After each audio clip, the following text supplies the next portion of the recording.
प्राचीन समय की बात है कि एक बार नैमिषारण्य में सूत जी के पधारने पर ऋषि मुनियों ने उनका अभिवादन कर कहा, हे सूत जी, आप कथा वाचन में निपुण हैं।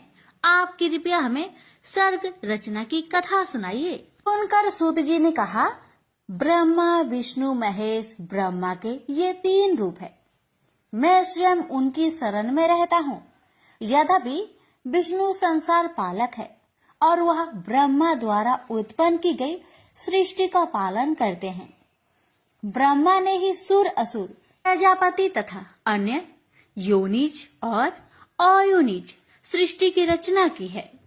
रुद्र अपने संपूर्ण कल्याणकारी कृत्य से सृष्टि की परिवर्तन का आधार प्रस्तुत करते हैं। पहले तो मैं तुम्हें बताऊंगा कि किस प्रकार प्रजाओं की सृष्टि हुई और फिर उनमें सर्वश्रेष्ठ देव भगवान गणेश का आविर्भाव कैसे हुआ। सृष्टि रचयिता ब्रह्मा ने जब सबसे पहले सृष्टि की रचना की तो उनकी प्रजा नियमानुसार पथ में प्रवृत्त नहीं हुई। वह सब अलिप्त रह गए।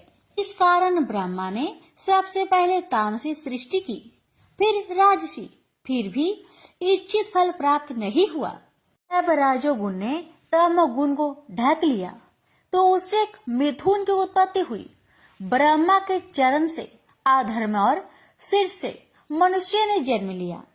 ब्रह्मा ने उस मलिन देह को 2 भागों में विभक्त कर दिया, एक पुरुष और एक स्त्री। स्त्री का नाम शतरूपा हुआ। उसने स्वयंभू मनु का पति के रूप में वरण किया और उनके साथ रमन करने लगी। रमन करने के कारण ही उसका नाम रति हुआ। फिर ब्रह्मा ने विराट का सृजन किया। तब विराट से बैराज मनु की उत्पत्ति हुई। फिर बैराज मनु और शतरूपा से प्रियव्रत और कानपाद 2 पुत्र उत्पन्न हुए और आकुति तथा प्रसूति नाम की 2 पुत्रियां उत्पन्न हुई। इन्हीं 2 पुत्रियों से सारी प्रजा उत्पन्न हुई। मनु ने प्रसूति को दक्ष के हाथ में सौंप दिया। जो प्राण है वह दक्ष है और जो संकल्प है वह मनु है। मनु ने रुचि प्रजापति को आपूति नाम की कन्या भेंट की। फिर इनसे यज्ञ और दक्षिणा नाम की संतान हुई। दक्षिणा से 12 पुत्र उत्पन्न हुए जिन्हें यम कहा गया। इनमें श्रद्धा, लक्ष्मी आदि मुख्य हैं। फिर इनसे यह विश्व आगे विकास को प्राप्त हुआ। अधर्म को हिंसा के गर्भ से निर्गति उत्पन्न हुई और अनिध नाम का पुत्र उत्पन्न हुआ। फिर इसके बाद यह वंश क्रम बढ़ता गया। कुछ समय बाद नील रोहित नील रूप प्रजाओं की उत्पत्ति हुई और उन्हें रुद्र नाम से प्रतिष्ठित किया गया। रुद्र ने पहले ही बता दिया था कि यह सब शतरुद्र नाम से विख्यात होंगे। यह सुनकर ब्रह्मा जी प्रसन्न हुए और फिर इसके बाद उन्होंने पृथ्वी पर मैथुनी सृष्टि की प्रारंभ करके शेष प्रजा की सृष्टि बंद कर दी। सूत जी के वचन सुनकर ऋषि मुनियों ने कहा, हे सूत जी, आपने हमें जो बताया है उसमें हमें बड़ी प्रसन्नता हुई है। आप कृपा करके हमें हमारे पूजनीय देव के विषय में भी बतलाए। जो देवता हमें पूज्य हो और उसकी कृपा से हमारे और आगे आने वाली प्रजाओं के कल्याणकारी कार्य संपन्न हो।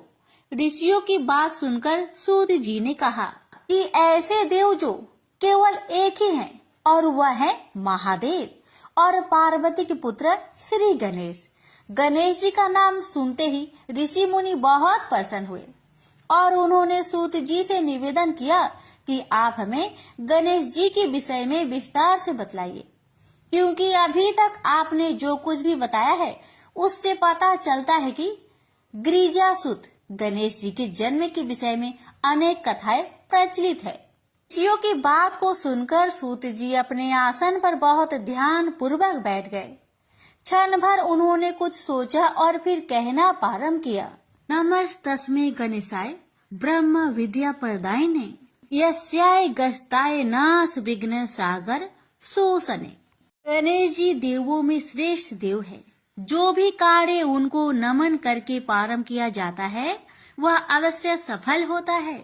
सूत जी ने आगे बताया, जो ऋषि मुनि मनुष्य पृथ्वी के वासी गणेशाय नमः का पाठ करके अपना कार्य प्रारंभ करते हैं, उन्हें निश्चित ही अपने कार्य में सफलता मिलती है। तब मुनियों ने सूत जी से कहा, पहले तो आप कृपा करके हमें भिन्न रूपों से गणेश जी के जन्मों का वृत्तांत सुनाइए।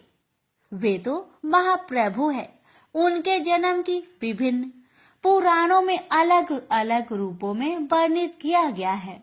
और हे सूत जी, हम सृष्टि की आदि व्यवस्था के विषय में भी आपसे जानना चाहते हैं।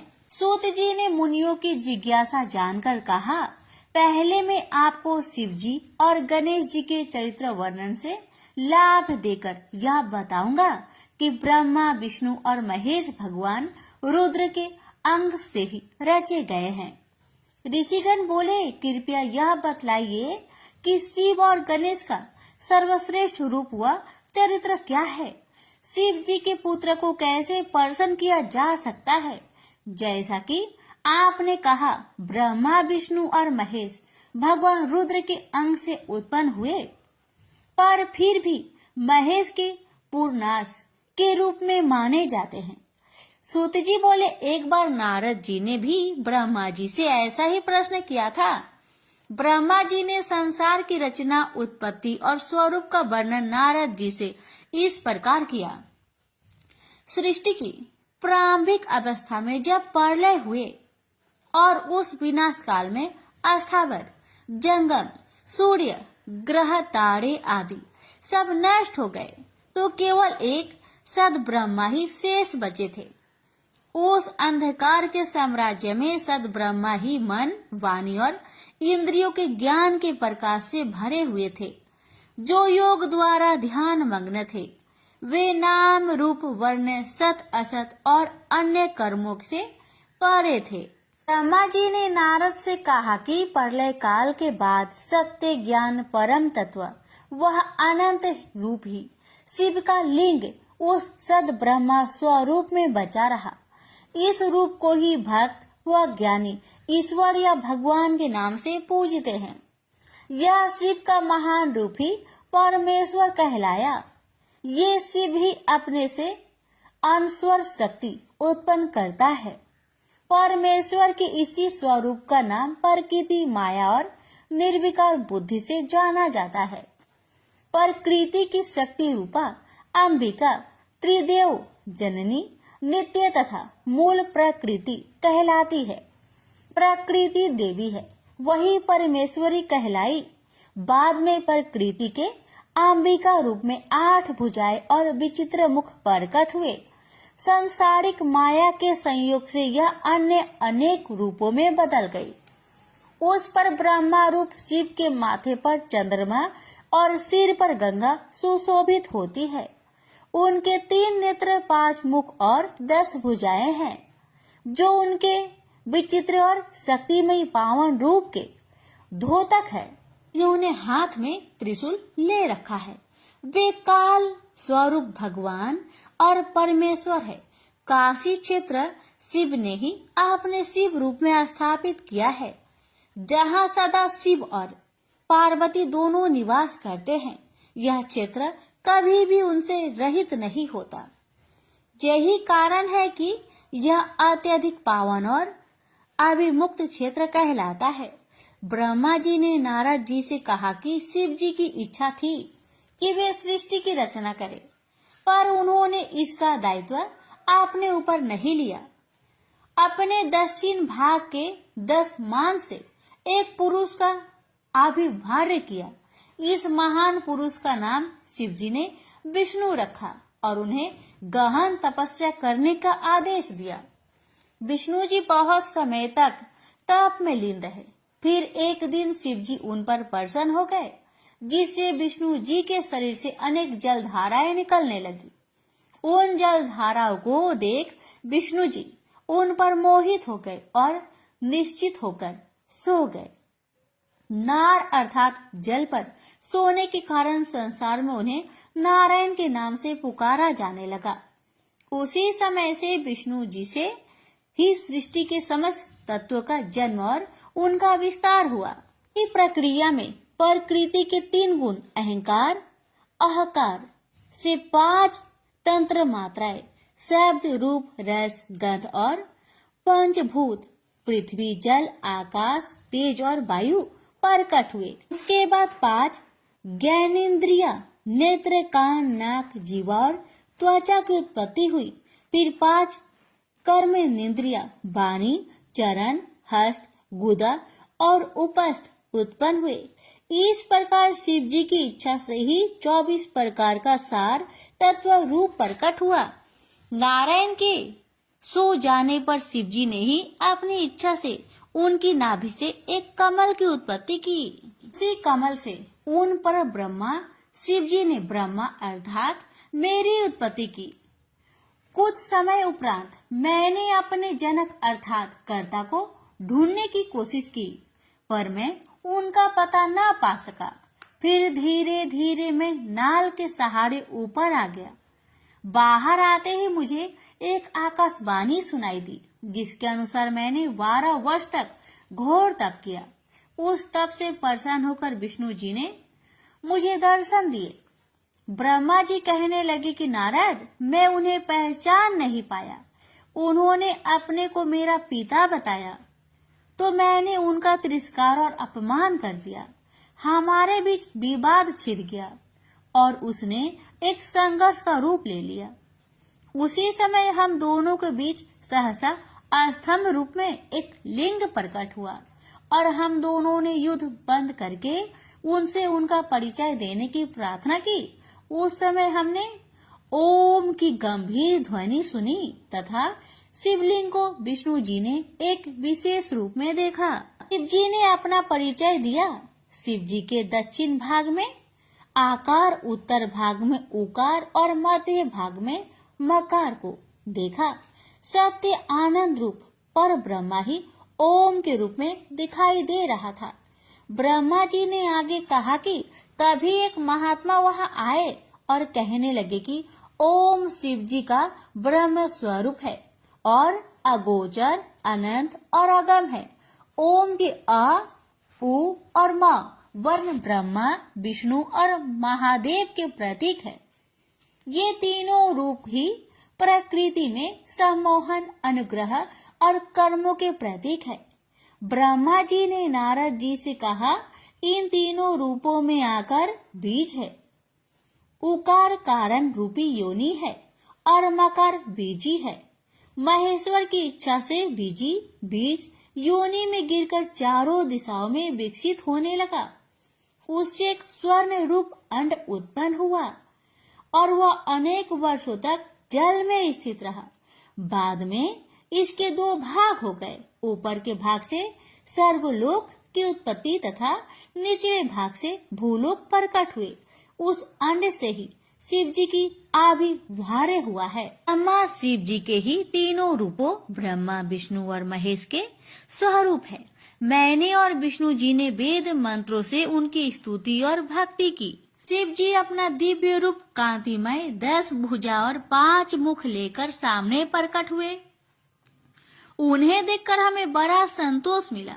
शिव जी की कृपा से ही 48 अक्षरों वाला गायत्री मंत्र, शिव मंत्र, मृत्युंजय मंत्र, चिंतामणि मंत्र तथा दक्षिण मूर्ति मंत्र उत्पन्न हुए।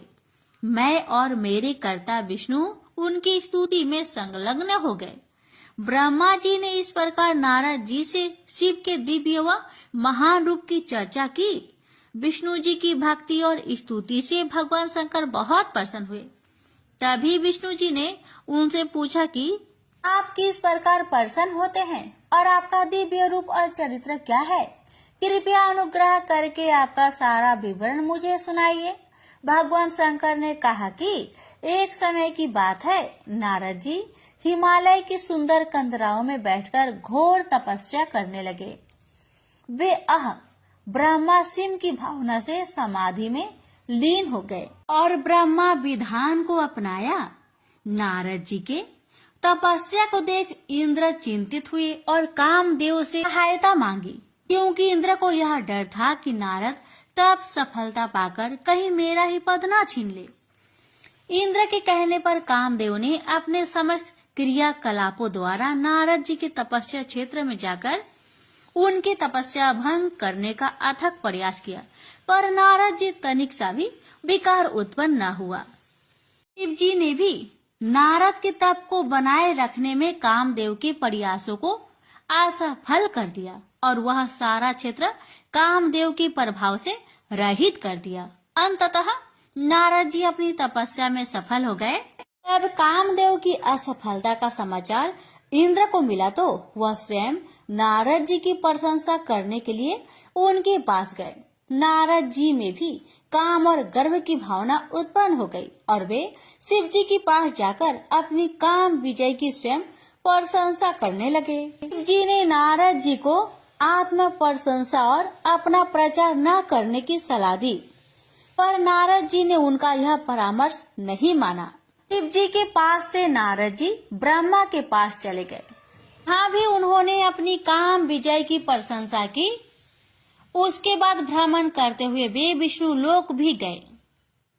सब स्थानों पर जाकर अहंकार बस काम विजय की कथा सुनाई। विष्णु लोक में नारद जी का भरपूर स्वागत हुआ। उनके ज्ञान, वैराग्य और तप की प्रशंसा की गई और मन ही मन शिव जी की स्तुति भी। परंतु नारद जी का अहंकार और मद इतना बढ़ रहा था कि उसका नाश होना अवश्य हो गया। विष्णु जी और शिव जी ने मिलकर उनके अहंकार को नष्ट करने हेतु एक योजना बनाई। नारद जी के मार्ग में उन्होंने एक सुंदर नगर बसाया। उसके शासक निधि की अनुपम सौंदर्यमयी कन्या का स्वयंवर करवाया गया। भ्रमण करते करते जब नारद जी वहां पहुंचे तो उस आदित्य रूपसी कन्या ने उन्हें प्रणाम किया। नारद जी उस सुंदर कन्या पर शीघ्र ही मुग्ध हो गए। उस कन्या की भाग्य रेखाओं में नारद जी ने पढ़ा कि उसका पति अजय होगा। बस फिर क्या था, वे उसे पाने को लालायित हो उठे। उसे प्राप्त करने की तीव्र इच्छा लेकर वे विष्णु जी के पास गए। उन्होंने उस कन्या को वरण करने की बात विष्णु जी से कही और साथ ही उनका रूप मांगा।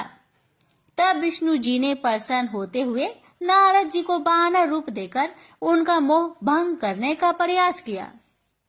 नारद जी वानर रूप लेकर निधि के यहाँ स्वयंवर में जा उपस्थित हुए। नारद जी खुशी खुशी स्वयंवर के स्थान पर पहुँचे।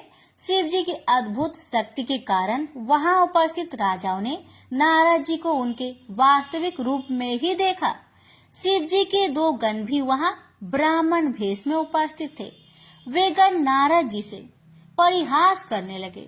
जब शील निधि की कन्या वरमाला लेकर स्वयंवर में आई तो वे उसे उचक उचक कर देखने लगी।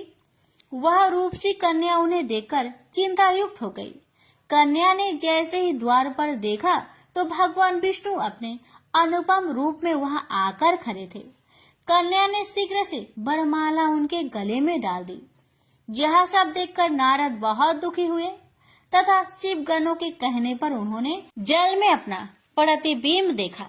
बस फिर क्या था, नारद जी क्रोध व दुख से पीड़ित सीधे विष्णु जी के पास जा पहुँचे और स्त्री वियोग से दुखी रहने का श्राप उन्हें दे दिया। साथ ही ये भी कह दिया कि इस दुख को दूर करने के लिए आपको वानरों की सहायता लेनी पड़ेगी। शिव जी के माया चक्र को समझते हुए विष्णु जी ने उस श्राप को भी सिरोधार्य कर लिया। नारद जी के घमंड को चूर चूर करने के लिए ही शिव जी ने अपना माया जाल फैलाया था।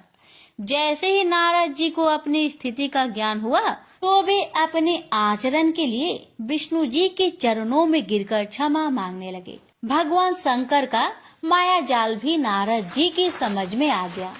नारद जी को यह जानकर बहुत आश्चर्य हुआ कि भगवान त्रिपुरारी के आदेश पर ही ब्रह्मा, विष्णु तथा अन्य देवता कार्य करते हैं। शिव ही आदि और मूल रूप है। वही तीनों रूपों में प्रख्यात है। सृष्टि के जन्मदाता ब्रह्मा, पालन करता विष्णु और संहार करता महेश या रुद्र। शिव जी को रुद्राक्ष और भस्म धारण करके पूजने से वे प्रसन्न होते हैं तथा साधक का अज्ञान भी दूर होता है। भगवान नारायण ने कहा, हे मुनिवर, आप शिव जी के शरण में जाइए, वह आपका कल्याण जरूर करेंगे। ब्रह्मा जी से शिव स्त्रोत का पाठ सुनिए और शिव जी की वंदना कीजिए। नारद जी ने ब्राह्मण वेशधारी गणों को भी देखा। उन्हें अपने द्वारा गणे को दिए गए श्राप पर अत्यंत खेद हुआ, पर उनकी वाणी असत्य तो हो नहीं सकती थी। अतः नारद जी ने गणों के उद्धार के लिए उपाय बताया। नारद जी ने कहा, हे गण, तुम किसी श्रेष्ठ मुनि के घर जन्म लेकर राक्षस बनोगे और तुम्हें अतुल बल प्रताप और ऐश्वर्य प्राप्त होगा। शिवगण उनकी आशीष वाणी को सुनकर प्रसन्न होकर चले गए। ऋषियों ने सूत जी से पूछा कि आप कृपा कर यह बतलाइए कि शिव के अनेक रूप क्या है, वे कैसे सृष्टि की, उत्पत्ति, पालन और संहार करते हैं। सूत जी ने शिव जी की महिमा का वर्णन इस प्रकार किया। उत्पत्ति के आधार पर 4000 पुंज का ब्रह्म रूपी मेरा एक दिन होता है, इतने ही परिमाण की रात्रि होती है। इसी परिमाण के आधार पर शिव जी की आयु 100 वर्ष होगी। प्रत्येक वर्ष में 12 महीने और 1 माह में 30 दिन होंगे। परिमाण पूर्व निश्चित होंगे। शिव जी का 1 वर्ष विष्णु जी का 1 दिन होगा और इस रूप में उनकी आयु 100 वर्ष की होगी। विष्णु का 1 वर्ष शिव के 1 दिन के बराबर होगा। इसी कर्म में विष्णु 100 वर्ष के हो जाएंगे।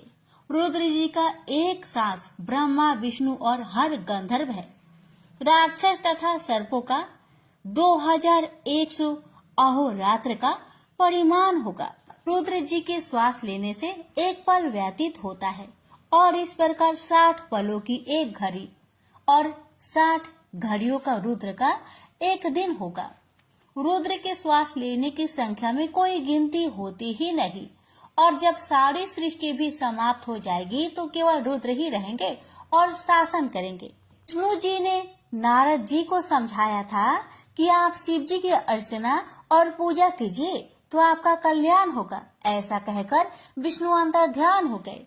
नारद जी पृथ्वी पर आकर विभिन्न स्थानों पर जाकर शिवलिंगों की पूजा करने लगे, जहाँ पर ही ब्राह्मण वेशधारी गण भी नारद जी को मिले थे, जिन्हें उन्होंने श्राप के उद्धार का उपाय बताया था। ब्रह्मा जी और विष्णु जी ने सदा ही शिव जी की आज्ञा को शिरोधार्य किया। इससे शिव जी संतुष्ट होकर अंतर ध्यान हो जाते हैं। इस वृत्तांत को सुनकर सूत जी बोले कि तभी से संसार में शिवलिंगों की पूजा होती है। सर्वप्रथम ब्रह्मा और विष्णु ने लिंग पूजा को अपनाया था। सूत जी ने कहा, विधि विधान से प्रतिष्ठित लिंग की उपासना रिद्धि सिद्धि देने वाली है। गुणों की महत्ता के आधार पर रुद्र का श्रेष्ठ रूप स्वयं भगवान शंकर ही है। मुनिवरों ने सूत जी के प्रति कृतज्ञता प्रकट की और शिव पूजन का विधि विधान बताने का अनुरोध किया। ऋषियों के प्रश्नों को सुनकर श्री सूत जी ने कहा कि ब्रह्मा से नारद जी ने, उपमन्यु से कृष्ण ने और सनत कुमार से व्यास जी ने यही प्रश्न किया था। फिर सूत जी ने शिवलिंग की पूजा का विधि विधान ऋषियों को बताया। प्रत्येक दिन ब्रह्मा मुहूर्त में उठकर शिव भक्त को शिव गुरुदेव और तीर्थों का स्मरण करते हुए शिव स्रोत का पाठ करना चाहिए। नित्य कर्मों व स्नान आदि से निवृत्त होकर सर्वप्रथम गणेश जी की पूजा करनी चाहिए। उसके पश्चात शिवलिंग की स्थापना करके 3 बार प्राणायाम और 3 बार आचमन करें। ओम त्र्यंबक यजामहे मंत्र उच्चारण करके शिव जी का ध्यान करना चाहिए। फिर प्रणव मंत्र से षड्न्यास करते हुए शिव जी की पूजा आरंभ करें। शिव भक्त वेद मंत्र का उच्चारण करते हुए सहस्त्र जलधारा शिवलिंग को स्नान कराए, चंदन पुष्प मालाएं अर्पित करते हुए प्रणाम करें। अंजलि में पुष्प लेकर आप्त काम होने, इच्छित फल पाने की कामना करते हुए शिवलिंग पर फूलों की वर्षा करें। मन से आराधनों की क्षमा याचना करके आचमन करें। फिर अपनी कार्य सिद्धि के लिए प्रयास करें। निश्चय ही शिव जी उन भक्तों पर कृपा करते हैं। पूर्व समय की बात है कि संसार के दुखों और कष्टों को देखकर ब्रह्मा जी के मन में उपकार का विचार आया। वे अन्य देवताओं को लेकर विष्णु के पास गए। वहां जाकर ब्रह्मा जी ने विष्णु से प्रश्न किया कि दुरित विनाश के लिए किस देवता की पूजा करनी चाहिए। विष्णु जी बोले कि बस एक भगवान रुद्र देव ही है, जो सब दुखों का निवारण करते हैं, वे ही पूजनीय व सेव है। शिव जी की पूजा से मनुष्य के सभी दुरित नष्ट होते हैं और सुख व मुक्ति के मार्ग सुलभ हो जाते हैं। फिर विश्वकर्मा जी ने विष्णु जी के आदेश से अनेक शिवलिंगों की रचना की और उन्हें विभिन्न देवताओं को दे दिया। जब देवताओं को शिवलिंग की प्राप्ति हो चुकी तो विष्णु जी ने ब्रह्मा की प्राप्ति के लिए प्रतिमा पूजन की साधन बताया। जैसे जड़ को सींचने से शाखाएं हरी भरी हो जाती है, वैसे ही शिवलिंग की पूजा से सभी देवता प्रसन्न हो जाते हैं। विष्णु जी से यह जानकर देवतागण अपने अपने धाम को लौट आए और एकत्रित होकर निष्ठा पूर्वक शिवलिंग की पूजा करने लगे। ब्रह्मा जी ने नारद से यह भी कहा कि इन पत्र पुष्पों से शिव जी की पूजा करने से क्या फल मिलता है। लक्ष्मी प्राप्ति के लिए शिव की पूजा कमल पत्र, शंख पुष्प और बेल पत्र से करनी चाहिए। 50 कमल पुष्पों से शिव पूजन रोग निवारक होता है। 1 सहस्त्र कमलों की पूजा भाग्यदायक होती है। मुक्ति के इच्छुक को कुशा से, आयु के इच्छुक को ध्रुवा से तथा पुत्र के इच्छुक को धतूरे से शिवलिंग की पूजा करनी चाहिए। शत्रु नाशक के लिए शिव जी की पूजा आग के फलों से करनी चाहिए। प्रताप का इच्छुक भी आग से पूजा करे। कनेर के पुष्पों से की गई पूजा दरिद्रता दूर करती है। हर श्रृंगार के पुष्पों से की गई पूजा सुख समृद्धि प्रदान करती है। शत्रु की मृत्यु के लिए राई के पुष्पों से पूजा करनी चाहिए। की और चंपा के पुष्प शिव पूजा का विधान से बहिष्कृत है। ऋषियों ने सूत जी से पूछा कि शिव जी अंतर्ध्यान कैसे हो गए, तो उन्होंने कहा कि नारद जी ने भी ब्रह्मा से यही प्रश्न किया था। तब ब्रह्मा जी ने बताया कि शिव जी के अंतर्ध्यान होने पर मैंने हंस का और विष्णु जी ने वरा का रूप धारण कर लिया और सृष्टि की रचना पर विचार करने लगे। हंस और वरा का रूप धारण करने का कारण भी ब्रह्मा जी ने बताया। हंस की गति सदैव ऊपर जाने की और वराह की गति सदैव नीचे जाने की होती है।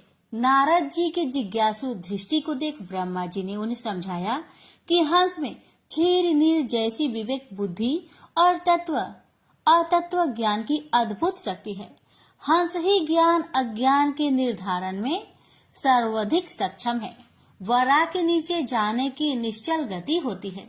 अतः विष्णु जी ने उसका रूप धारण कर लिया।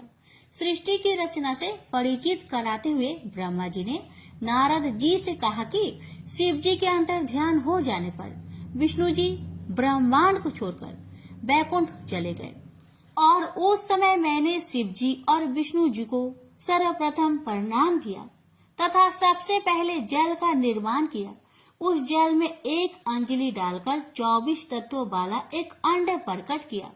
बाद में वह विराट रूप में प्रकट हुआ। ब्रह्मा जी ने नारद जी से कहा कि उस विराट रूप में चेतना व जीवन डालने के लिए मैंने 12 वर्ष घोर तप किया।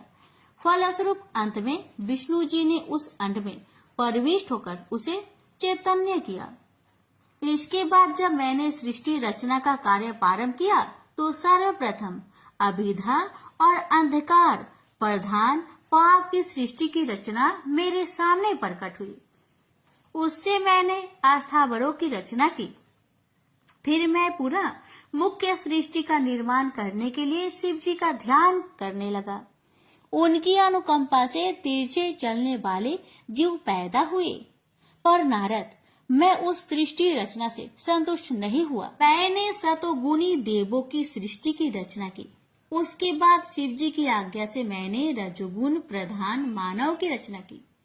इस प्रकार तामसी अस्थावर देव और मानव सृष्टि का निर्माण हो जाने के बाद मैंने अनेक सर्गों की रचना करने का विचार किया। सर्गों की रचना में 3 सर्ग उत्पन्न हुए। पहला महत् सर्ग, दूसरा सूक्ष्म भौतिक सर्ग तथा तीसरा वैचारिक सर्ग। वैचारिक सर्ग से प्राकृतिक सृष्टि उत्पन्न हुई। इस प्राकृतिक में विकार उत्पन्न हो जाने पर अवर्णीय कुमार सर्ग की उत्पत्ति हुई। निजात्मक सर्ग की अस्तित्व में आने पर मानस पुत्र और सनकादि उत्पन्न हुए। सनकादि को वैराग्य भावना थी, अतः उन्होंने सृष्टि रचना के मेरे आदेश की अवज्ञा की। उनके व्यवहार पर मुझे अत्यधिक क्रोध आया और उसके कारण मेरे नेत्र से आंसू भी आने लगे।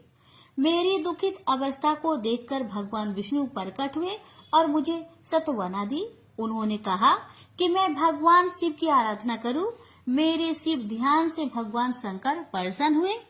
वे अर्धनारीश्वर नीलोहित शिव रूप में प्रकट हुए और मेरी प्रार्थना पर उन्होंने अपने अनुकूल रुद्र की स्थापना की। मैंने शिव जी से प्रार्थना की कि ऐसे मानवीय सृष्टि की रचना करे जो मरना धर्म हो, पर महादेव इस कार्य को करने को तैयार न हुए। उन्होंने दुख सागर में निमग्न होने वाली और शुभ न लगने वाली सृष्टि की रचना न करने इच्छा प्रकट की। शिव जी ने कहा कि मैं शरणागत का उद्धार करता हूँ और उसे तत्व ज्ञान कराता हूँ, इसलिए मैं सुख दुखमयी प्रजा की सृष्टि नहीं करूँगा। ऐसी सृष्टि का कार्यभार आप ही संभाले। हाँ, मायावी बाधा तुम्हें इस कार्य में उपस्थित नहीं होगी।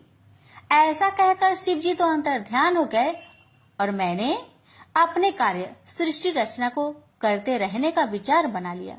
मैंने पंचभूतों के वशीकरण के द्वारा पृथ्वी, जल, वायु, आकाश, पर्वत, समुद्र, वृक्ष आदि का काला आदि से युक्त युग व पलों की सृष्टि की। हे नारद, इस पर भी मैं संतुष्ट न हुआ। फिर मैंने पुनः शिव जी का ध्यान किया। इस बार मैंने अंबिका सहित शिव जी की स्तुति की, इसलिए उसके बाद मुझे जो शक्ति प्राप्त हुई उससे मैं संतुष्ट हुआ। फिर मैंने नेत्र से मरीच को, हृदय से भृगु को, समान वायु से वशिष्ठ को, आपान वायु से ऋतु को, अंगिरा को सिर से, पुलह को कर्ण से, पुलसत्य को उदान वायु से, आत्री को स्रोत से, ऋतु को प्राण से निर्मित किया। हे नारद, अपनी छाया से तुम्हें और कदर्म को बनाया। सब साधनों के आधार भूत धर्म को अपने संकल्प से जन्म दिया। फिर मैंने परम संतोष का अनुभव किया।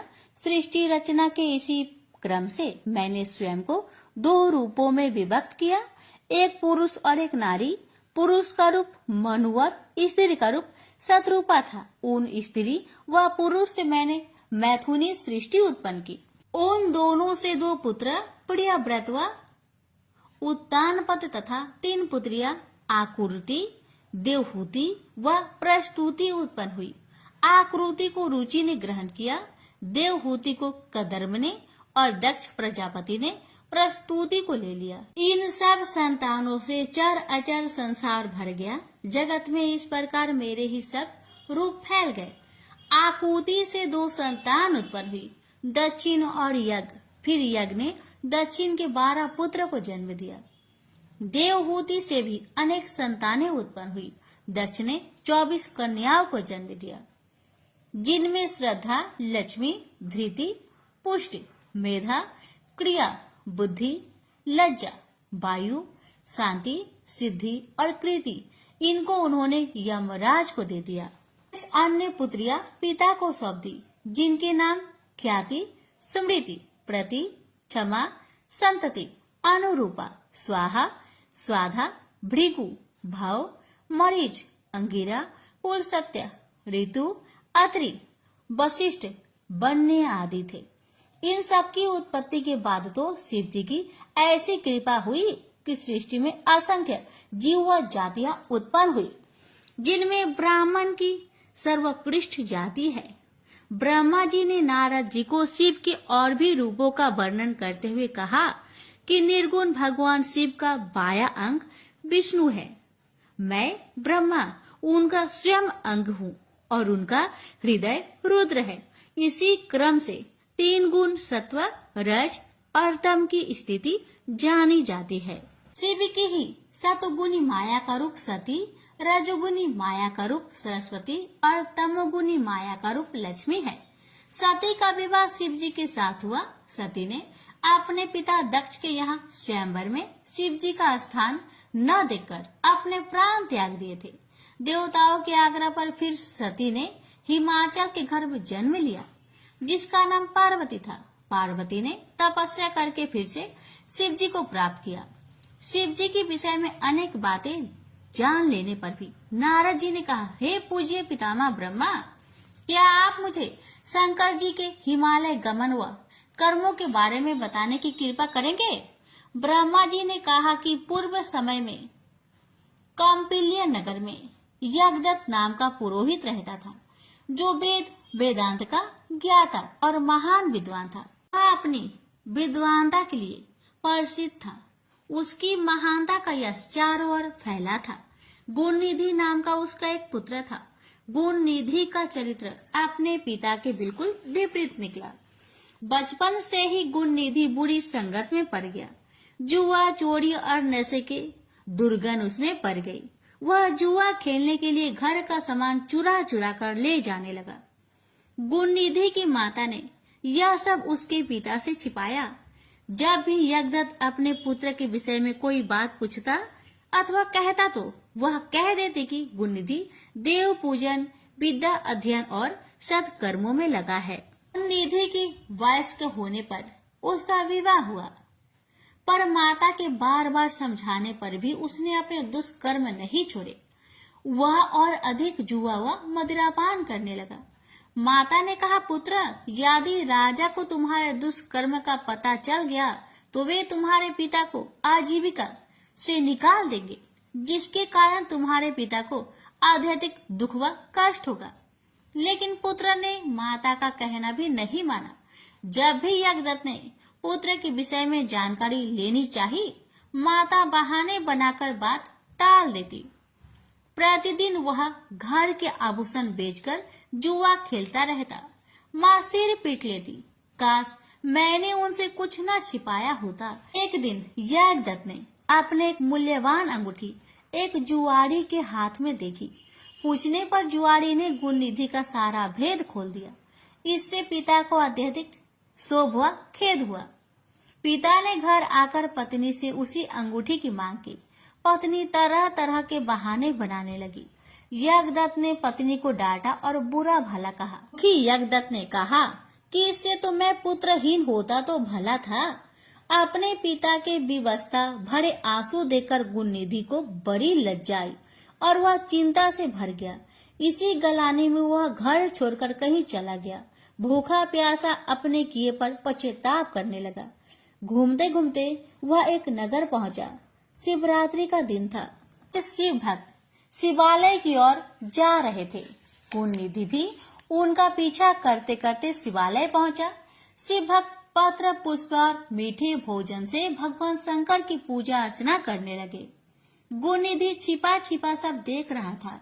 वह भूख व प्यास से व्याकुल था, अतः सुगंधित भोजन ने उसे आकर्षित किया। जब शिव भक्त नित्य गायन आदि समाप्त करके सो गए तो गुणनिधि ने अपने दुपट्टे की रस्सी बनाई और दीपक में जलाकर शिव जी के लिए निर्मित वस्तुओं को लेकर भागने की चेष्टा की। तभी उसका पैर एक शिव भक्त से जा टकराया। वह चिल्ला उठा, चोर चोर, पकड़ो पकड़ो। इसी पकड़ ढकर में गुणनिधि की मृत्यु हो गई। यमराज के यमदूत उसे पकड़ने आए तो शिवगणों ने उन्हें गुणनिधि को ले जाने से रोका और उसे शिवलोक ले जाने लगे। यमदूतों व गणों में काफी विवाद हुआ। गुणनिधि के पाप कर्मों से यमदूतों ने शिवगणों को अवगत कराया, परंतु शिवगणों ने कहा कि इसने श्रद्धा पूर्वक शिव पूजन देखा है, कीर्तन भजन सुना है, अपने दुपट्टे से दीपदान किया है, अतः इसके पाप कर्म समाप्त हो गए। यमदूतों ने अपनी पराजय स्वीकार कर ली। यमदूत धर्मराज के पास गए और समूचा वृत्तांत उन्हें कह सुनाया। धर्मराज भी कहने लगे कि मैं अपनी सब आज्ञाओं का उल्लंघन सहन कर सकता हूँ, पर विभूतिधारी, रुद्राक्षधारी, त्रिपुंडधारी शिव में आसक्त रखने वाले व्यक्ति को कभी भूल कर भी यहाँ न लाना। जो शिव जी में आस्था रखता है उसे सदा शिवलोक में भेजने की मेरी अस्थायी आज्ञा है। शिवलोक में पहुंचकर काफी समय तक गुणनिधि सुख भोगता रहा। उसके बाद कलिंग नरेश आदि रम के घर दम नामक पुत्र के रूप में उत्पन्न हुआ। वह बालपन से ही शिव जी की आराधना करने लगा। वह इतना पक्का शिव भक्त हुआ कि पिता की मृत्यु के बाद दम यानी गुणनिधि ने देवालय में दीपदान का राजकीय आदेश दे दिया। मृत्यु के उपरांत वही दम शिव जी की कृपा से अलका देश का शासक बना, जो पिछले जन्मों में गुणनिधि था। अलका प्रदेश का राजा बनने के बाद गुणनिधि निरंतर शिव जी की आराधना में लीन रहने लगा। उसने 12,000 वर्षों तक तप करके शिव जी को ऐसे प्रसन्न किया कि वे उसे देवी अंबिका सहित वरदान देने अलकापुरी आए। तब भगवान शिव ने ध्यान मग्न अपने भक्त गुणनिधि को आंखें खोलने के लिए कहा। गुणनिधि ने अपने नेत्र खोलकर भगवान शंकर व माता पार्वती के दर्शन किए। भगवती उमा के अनुपम रूप, सौंदर्य और सौभाग्य को देखकर गुणनिधि को विस्मय हुआ। उसकी कुदृष्टि माता पर पड़ी। भगवती ने उसे बाएं नेत्र से अपने को घूरते हुए पाया तो शिव जी की ओर जिज्ञासा पूर्वक था, पर शिव जी से उन्हें पता लगा कि वह उनका पुत्र है और उनके सौभाग्य की प्रशंसा कर रहा है। फिर गुणनिधि ने उनके चरण स्पर्श किए।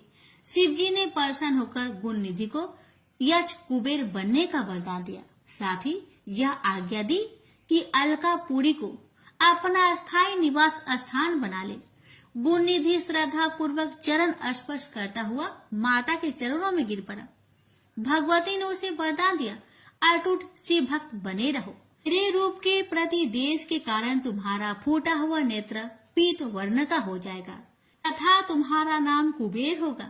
तभी से वह अलकापुरी के समीप एक नगर में रहने लगा। उस नगर का निर्माण विश्वकर्मा ने किया था। शिल्पकार विश्वकर्मा ने कैलाश पर्वत पर भी एक सुंदर सुविधाजनक रहने का स्थान बनाया, जहां आकर शंकर जी आत्मस्थ होकर योगलीन हो जाते हैं। अपने गणों से यहाँ बैठकर विभिन्न विषयों पर चर्चा करते हैं, जहीं से अनेक लीलाएं और माया का निर्माण करते हैं। इस प्रकार हे नारद, शिव जी कैलाश पर्वत पर रहकर अनेक प्रकार के कर्मों में लीन रहते हैं। प्रेम से बोलिए गणेश महाराज की जय। हर हर महादेव, माता पार्वती की जय। पर सरगारम खंड सृष्टि की उत्पत्ति, पालन व संहार की कथा समाप्त हुई। गणेश जी की जन्म की कथा। गणेश जी के प्रकट होने की कथाएं अलग अलग पुराणों में विभिन्न प्रकार से दी गई है। इनके प्रकट होने का कथाओं में समानता का अभाव है। हम सभी पुराणों से गणपति के प्रकट होने की कथाओं का सार ग्रंथ में लिख रहे हैं, ताकि देवभक्त इन्हें श्रवण कर ज्ञान प्राप्त कर सके और अपने उपास्य और प्रथम पूज्य विघ्नहारी देव की लीलाओं का सही परिचय प्राप्त कर सके। पद्म पुराण के सृष्टि खंड अर्थात रचना विभाग में गजवदन के उत्पन्न होने की सुंदर, मनमोहक, मंगलमयी और कल्याणकारी कथा इस प्रकार वर्णित है। हिमालय की पुत्री पार्वती के विवाह संस्कार के बाद भगवान शंकर अपनी अति स्नेहमयी गिरिजा को अनेक रमणीय, आकर्षक और एकांत वन उपवनों में विहार के लिए ले गए। शिव अति प्रसन्न अवस्था में प्रकृति के अनुपम सौंदर्य का आनंद लेते हुए अपनी अर्धांगिनी गौरा के साथ भ्रमण करते रहे। इस बीच एक बार की बात है कि एक बार भगवान शंकर की अर्धांगिनी पार्वती ने अपने शरीर में चंदन, कपूर और सुवासित तेल युक्त तत्वों का उपटन बनाकर लगाया। शरीर से गिरने वाले उपटन के अवशेष से पार्वती ने खेल खेल में एक पुरुष की आकृति की रचना कर डाली। उस आकृति का मुख गज के समान था। जब माता गौरा स्नान के लिए गंगा नदी में उतरी तो मनोविनोद के लिए उस गजमुख आकृति को पावन पुण्य सलीला गंगा जी में डाल दिया। गंगा जी पार्वती जी को अपनी परम स्नेह सखी मानती थी। तीनों लोगों को तारने वाली गंगा के जल में पड़ते ही उपटन के अवशेषों से बना हुआ खिलौना एक बड़ी आकृति में बदल गया। शंकर के साथ शोभ्यमान होने वाली माता पार्वती ने गजमुख वाली उस रचना को अपना पुत्र कहकर पुकारा। गंगा जी ने भी सहेली के पुत्र को अपना पुत्र मान लिया। देवगण अर्थात देवताओं ने उसे गंगा का पुत्र कहकर आदर सम्मान दिया और गंगा की भांति आराध्य व पूजनीय मान लिया। संसार की सभी कलाओं को उत्पन्न करने वाले ब्रह्मा जी ने उन्हें गणों का स्वामी बना दिया। इस प्रकार सभी देवता गज वदन अर्थात गणपति की पूजा करने लगे।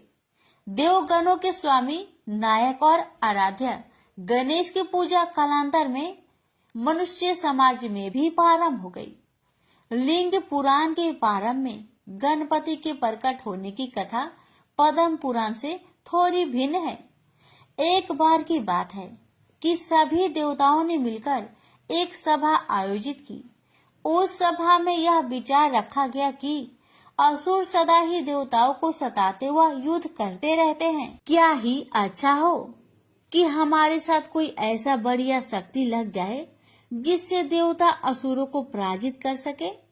शिव जी असुरों का पक्ष लेते हैं और उनकी आराधना से शीघ्र ही प्रसन्न हो जाते हैं। उनके वरदान से असुर देवताओं को युद्ध में पराजित कर देते हैं।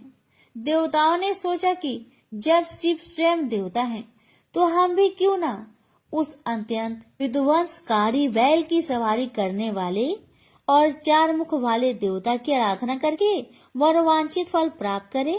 जब शंकर जी असुरों की प्रार्थना को शीघ्र व सहर्ष स्वीकार कर उन्हें मोनो अनुकूल वर देते हैं, तो क्या देवताओं को नहीं देंगे।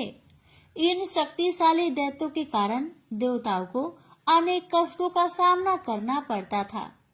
देवता कहने लगे कि हम सभी अपनी विजय और असुरों के कार्य को खंडित करने की शक्ति प्राप्त करने के लिए तुरंत सुख व संतोष देने वाले भगवान आशुतोष शिव की पूजा अर्चना करें।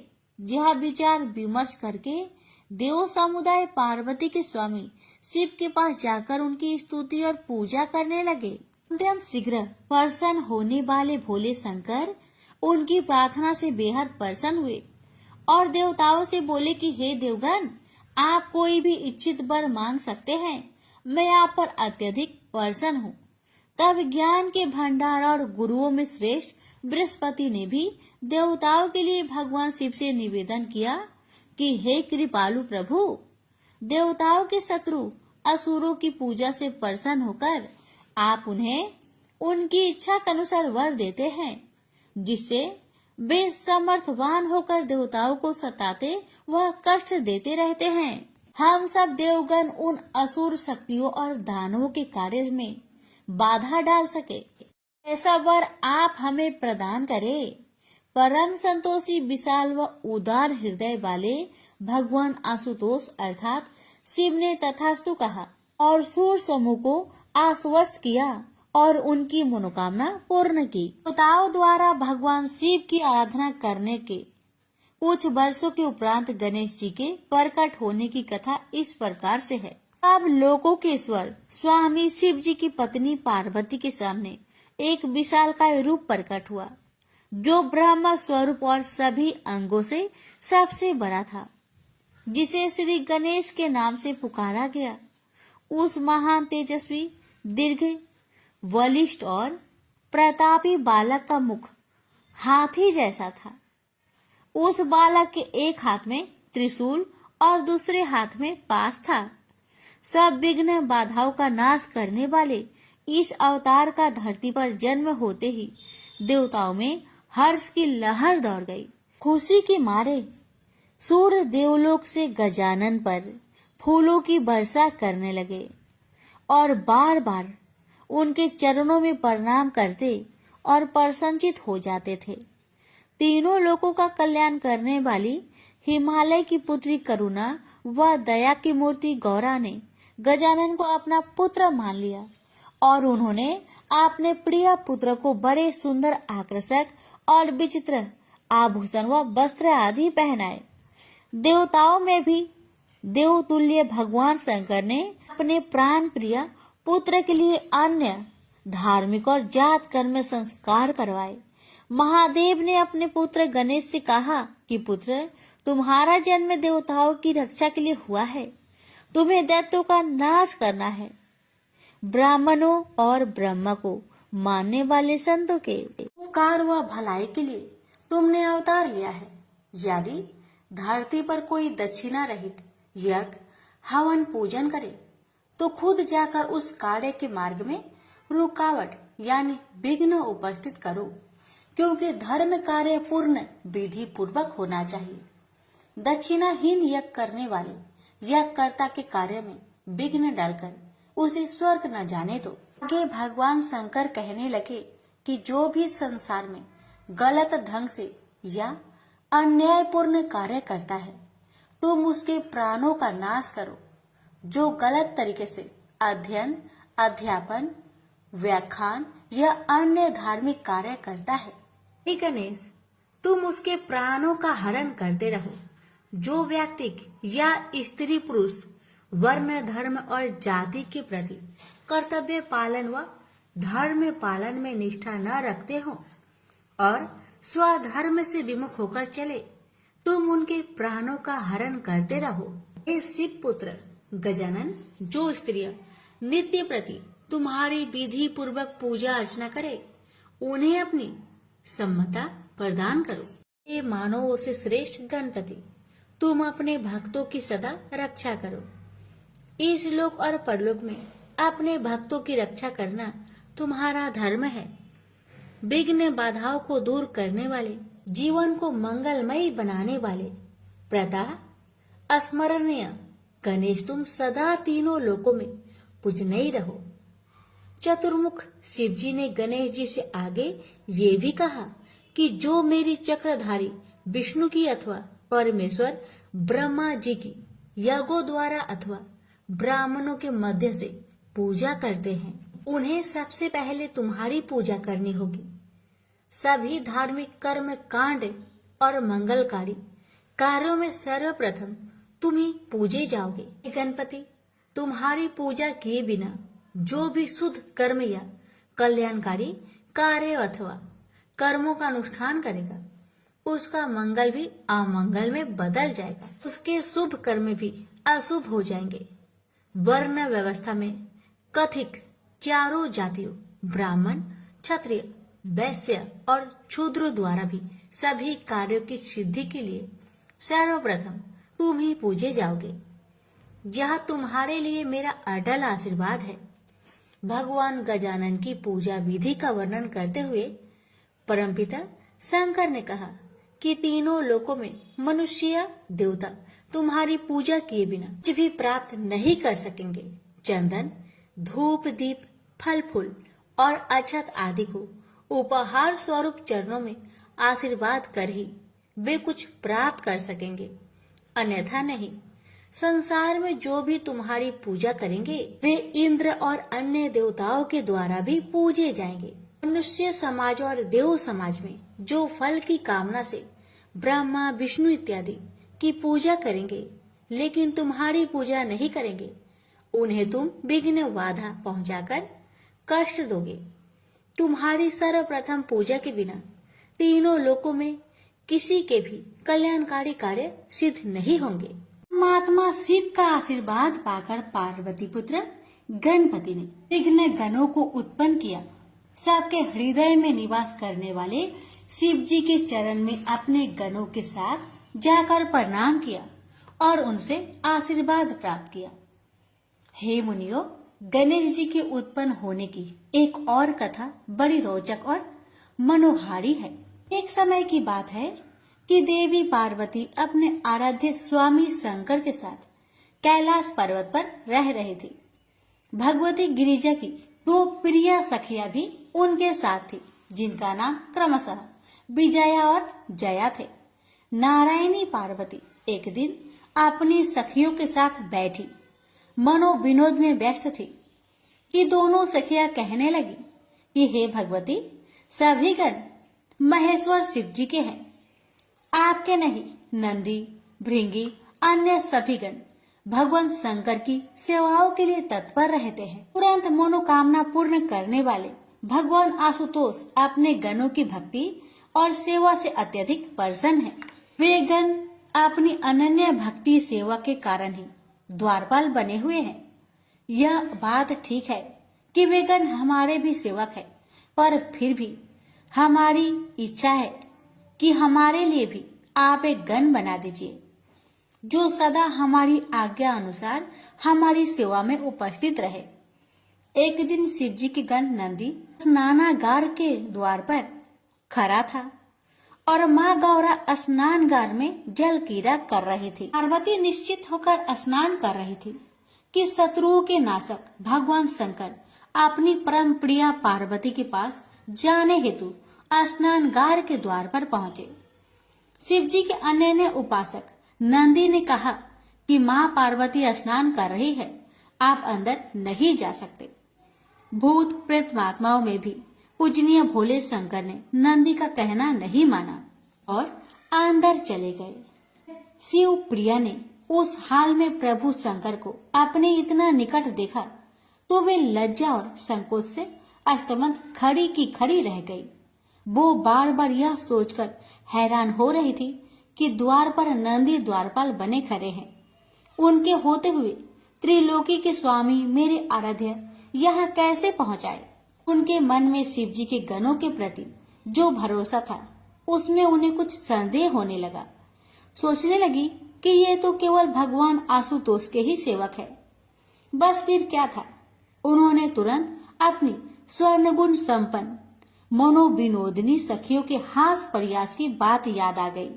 पार्वती जी सोचने लगी कि जया और विजया ठीक ही कहती थी कि ये गण तो केवल मेरे प्रभु शंकर जी की कृपा के कारण ही मेरे द्वारपाल बने हुए हैं। वे मन ही मन विचार करने लगी कि यदि मेरा कोई अपना गण होता तो क्या भगवान आशुतोष यूं यकायक स्नानगार में आ सकते थे। ये सच है कि शिव जी के गणों पर मेरा कोई अधिकार नहीं है। मुझे भी अपने पास एक ऐसा सेवक रखना है अक्षरश मेरे आदेश का पालन करे, जो हर प्रकार से गुणी और कार्य कुशल भी हो। इस प्रकार तीनों लोकों की ईश्वरीय देवी गिरिजा ने योग बल अर्थात शक्ति व सामर्थ्य से एक अनुपम गण की रचना कर डाली। वह गण सर्वगुण संपन्न था, सुडौल, विशाल, शोभायुक्त, परम बलशाली उसका शरीर था। माता पार्वती ने अपने उस गण को अनेक सुंदर और उत्तम वस्त्र व आभूषणों से सजाया और उसे पास बुलाकर कहने लगी कि आज से तुम मेरे पुत्र हो। तुम्हारे जितना प्यार, दुलारा और स्नेही मेरे लिए कोई और नहीं है।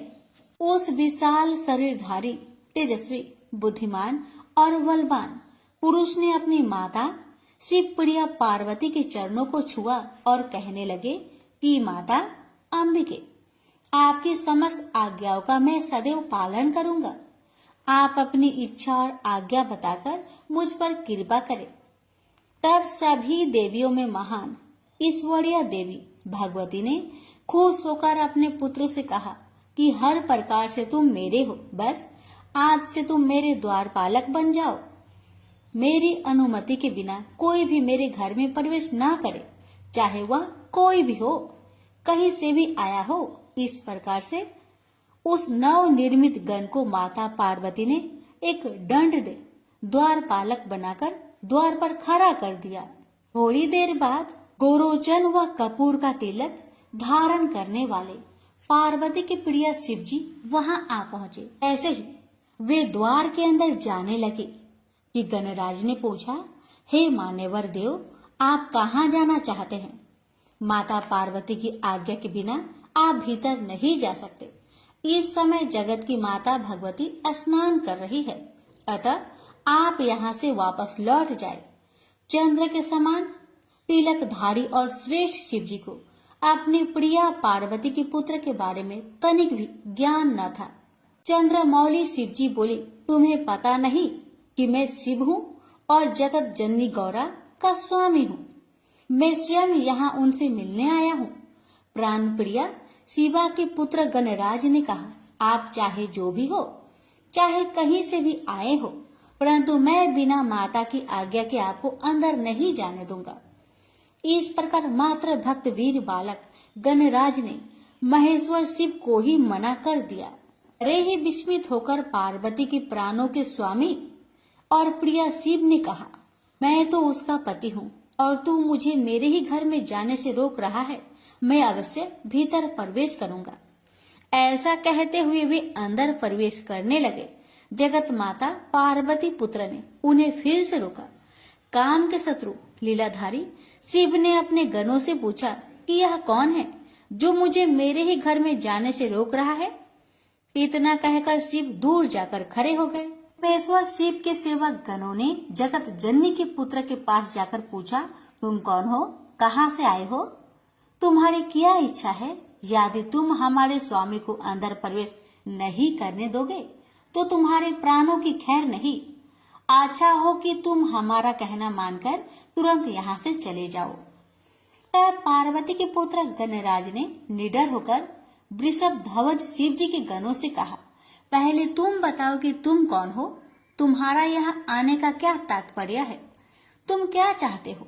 व्यर्थ में मुझे धमकियां देने वाले तुम कौन हो? अपना भला चाहते हो तो यहाँ से चले जाओ। शिव जी के गणों ने कहा, हम भगवान भूतनाथ के गण और द्वारपालक है। भूतों को आनंद देने वाले स्वामी शिव जी की आज्ञा से हम तुम्हें यहाँ से हटाने आए हैं। तुम्हें भी द्वारपाल और गण समझकर अभी हमने तुम्हें कुछ नहीं कहा है। यदि अपना भला और कल्याण चाहते हो तो तुरंत यहाँ से चले जाओ, नहीं तो हम तुम्हें मार डालेंगे। व्यर्थ में ही तुम्हें अपने प्राणों से हाथ धोना पड़ेगा। तब गणेश जी ने शिव गणों को बतलाया, मैं तो माता पार्वती का सेवक और द्वारपालक हूँ। मेरी माता ने मुझे आज्ञा दी है कि बिना उनकी आज्ञा के कोई भी घर के अंदर प्रवेश नहीं करे। तुम तो अपने मालिक शिव की आज्ञा का पालन करने यहाँ आए हो और मैं अपनी माता की आज्ञा मानकर यहाँ खड़ा हूँ। हमारा निरंतर आग्रह व्यर्थ है। मैं यहाँ से कदापि नहीं हटूंगा और अपनी माँ की आज्ञा का ही पालन करूंगा। तब महान शिव जी के गणों ने अपने आराध्य शंकर से जाकर कहा, वह बालक अपने आप को माता पार्वती का पुत्र बताता है और द्वार से तनिक भी हटने को तैयार नहीं, यहाँ तक कि वह युद्ध करने को भी तत्पर है, मृत्यु का वरण करने को भी। कपूर, चंदन और गरोचन जैसे सुगंधित पदार्थ तिलक लगाने वाले महेश्वर शिव ने गुस्से से भरकर कहा, चाहे जो भी करो, उस बालक को द्वार पर से हटाओ। वह अकेला बालक तुम्हारा क्या बिगाड़ लेगा? यदि उसे युद्ध भी करना पड़े तो युद्ध करो। तब नंदी, भृंगी आदि सभी गण इकट्ठे होकर पार्वती नंदन गणेश के पास पहुँचे और उन्हें युद्ध के लिए ललकारा।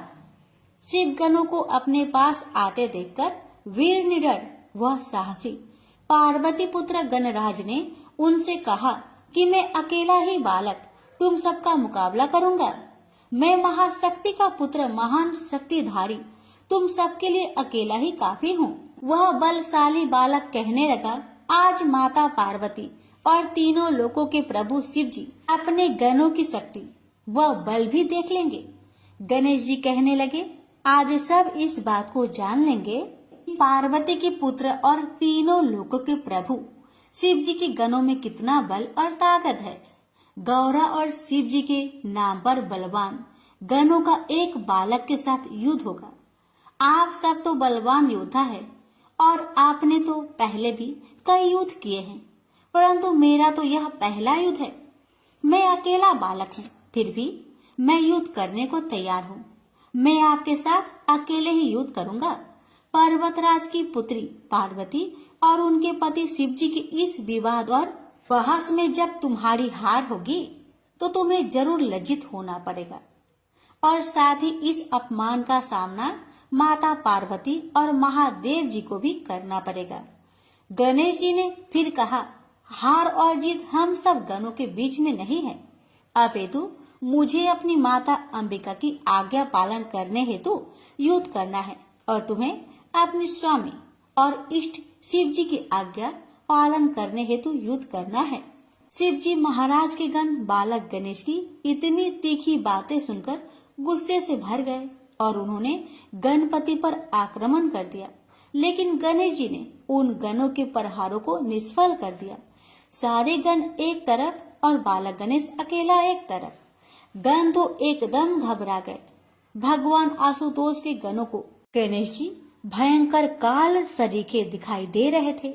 शिव गणों को ऐसा लगा कि जैसे हमारा नाश शीघ्र होने वाला है।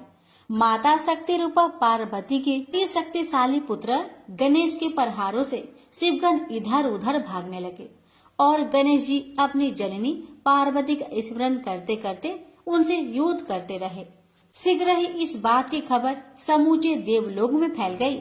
नारद जी और चक्र को धारण करने वाले भगवान विष्णु और ब्रह्मा जी तुरंत ही काम के शत्रु भगवान शिव के पास गए और कहने लगे कि महादेव, ये कैसी लीला हो रही है और यह युद्ध क्यों हो रहा है? कृपया आप ही शीघ्र इस बात पर ध्यान दें। सृष्टि के रचयिता ब्रह्मा जी और विष्णु जी की बात सुनकर शिव जी कहने लगे, एक वीर अजय बलवान बालक मेरे ही घर के द्वार पर बैठकर मुझे अंदर प्रवेश करने नहीं दे रहा। ऐसी अवस्था में मैं क्या करूं? मैं स्वयं सोच में पड़ गया हूं।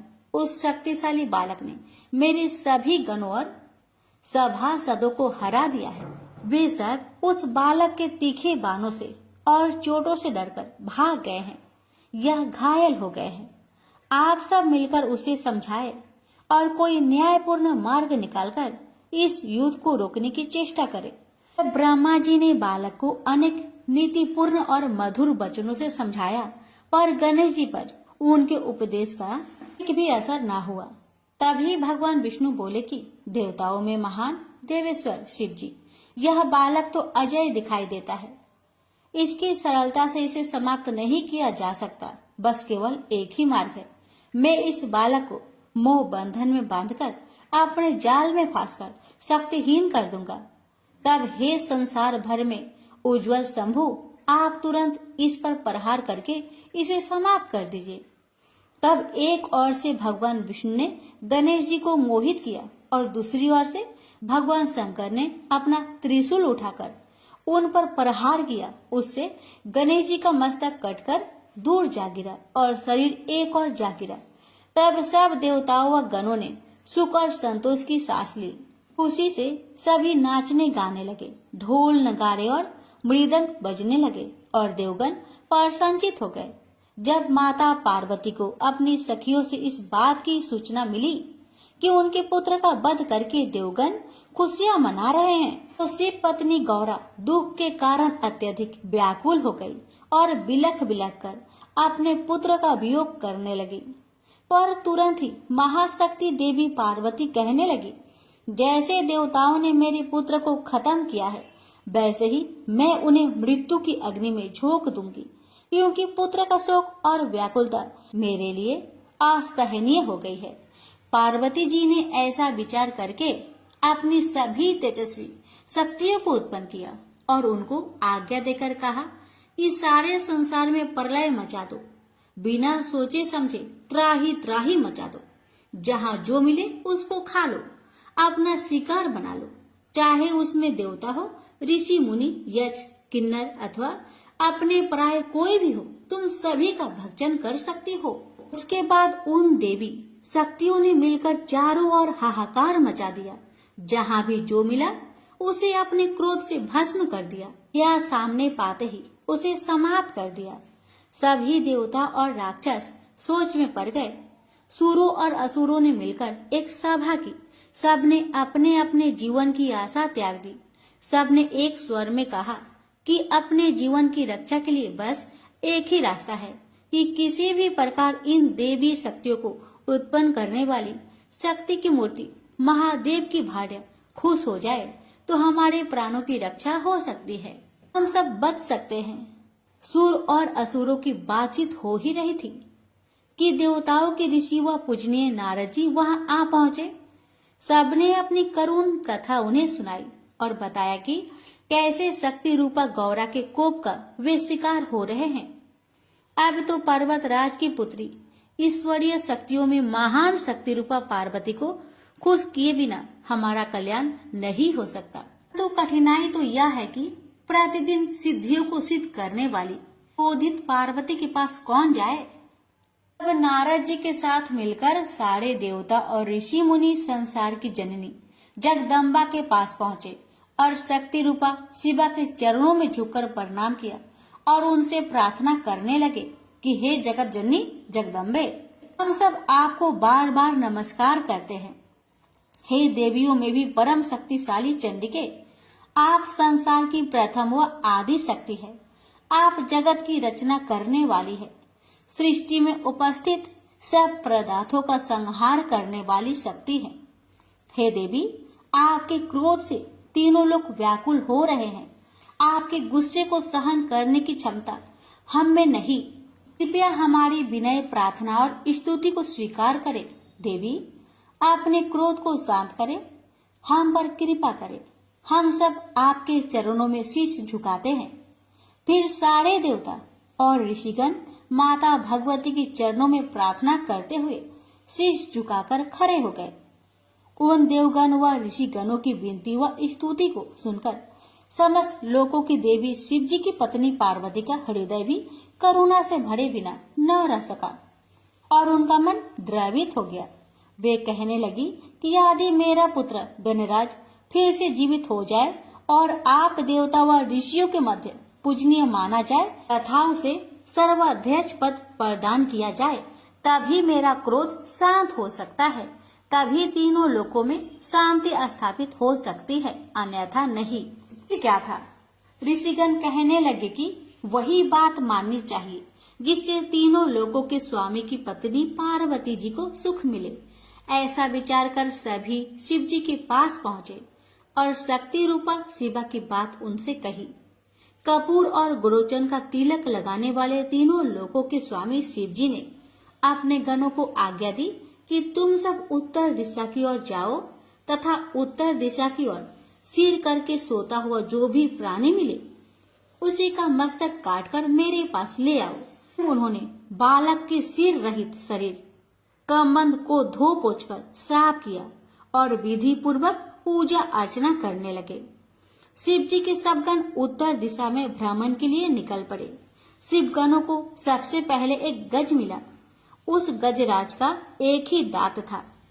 गण उसी का सिर लेकर भगवान शंकर के चरणों में आकर उपस्थित हो गए। महान ईश्वर समान शिव ने उसी गज का सिर बच्चे के शरीर के ऊपर कंधों पर जोड़ दिया और अपनी तांत्रिक विद्या व योग माया से बच्चे को जिंदा कर दिया। वह सौभाग्यशाली बालक गज का सिर लगाकर एक अनोखे प्रकार की रूपरेखा व आकार बन गया। उस विचित्र शिशु को देखकर सब स्तब्ध रह गए। सारे देवताओं और ऋषियों के प्रसन्नता से खिल उठे। उस बालक के सौंदर्य व तेज की चमक से चारों ओर खुशी की लहर दौड़ गई। जगत जननी माता पार्वती अपने प्रिय पुत्र को पाकर अत्यंत प्रसन्न हुई और जल्दी से अपने पुत्र को गोद में बैठा लिया।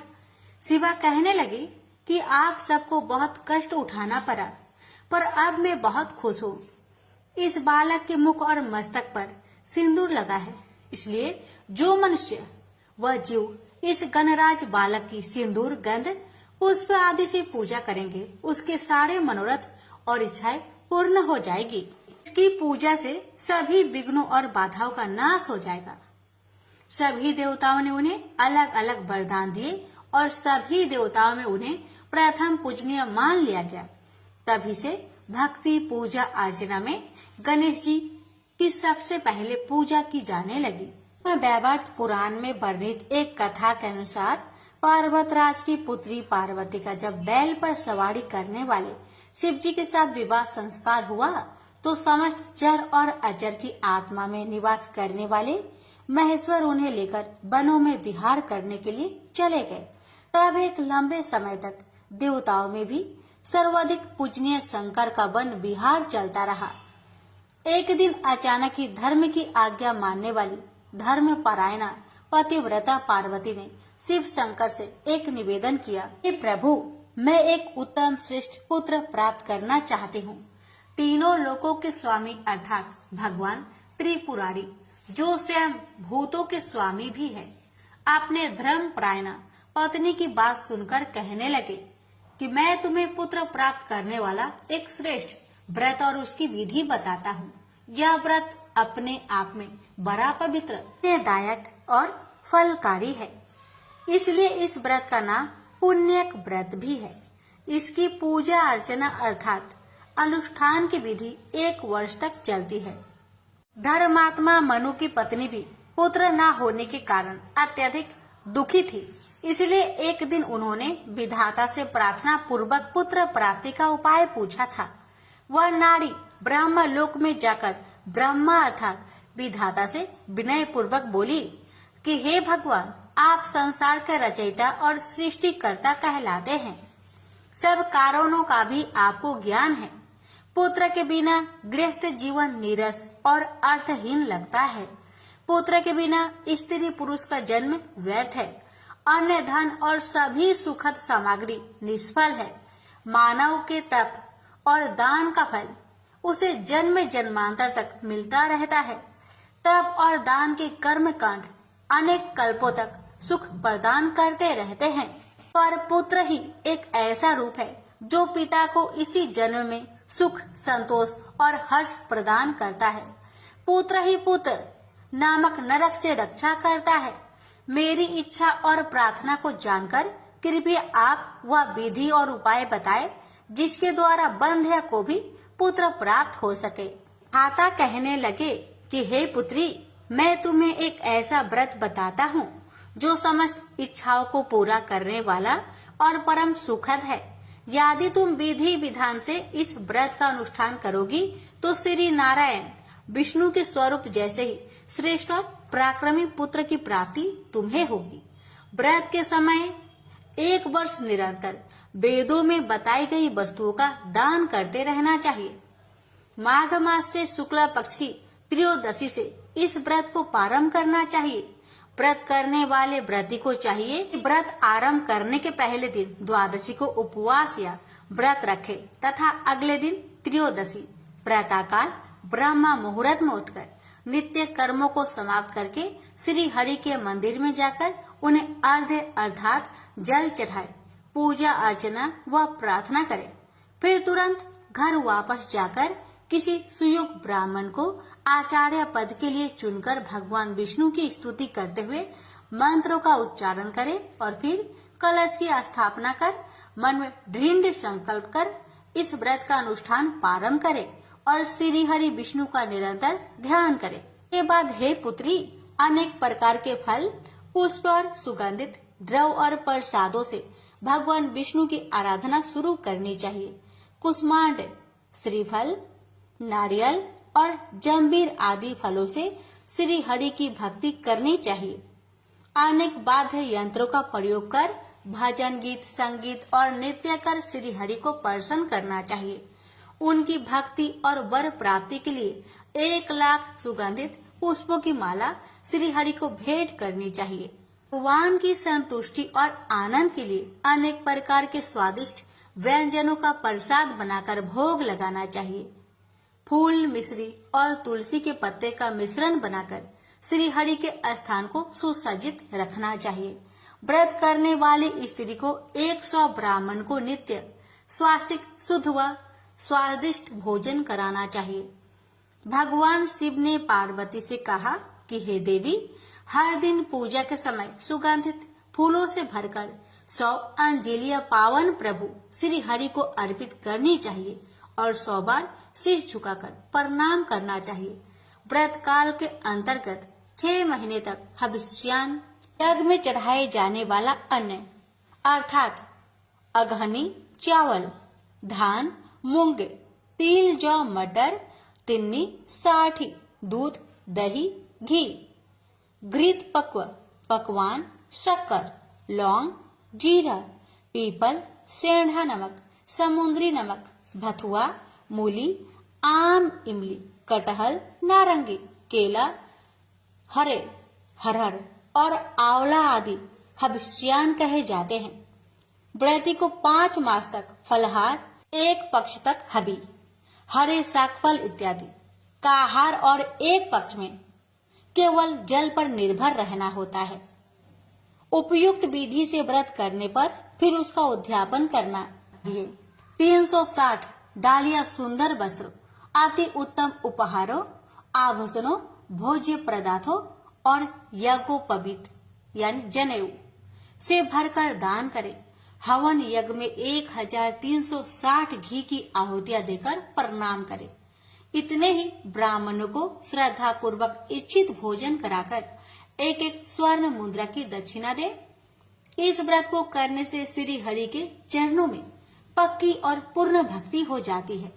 इस प्रकार नियम पूर्वक यह व्रत करने से पराक्रमी व प्रसिद्ध पुत्र, पति का सौभाग्य व सुख और अत्यधिक धन की प्राप्ति होती है।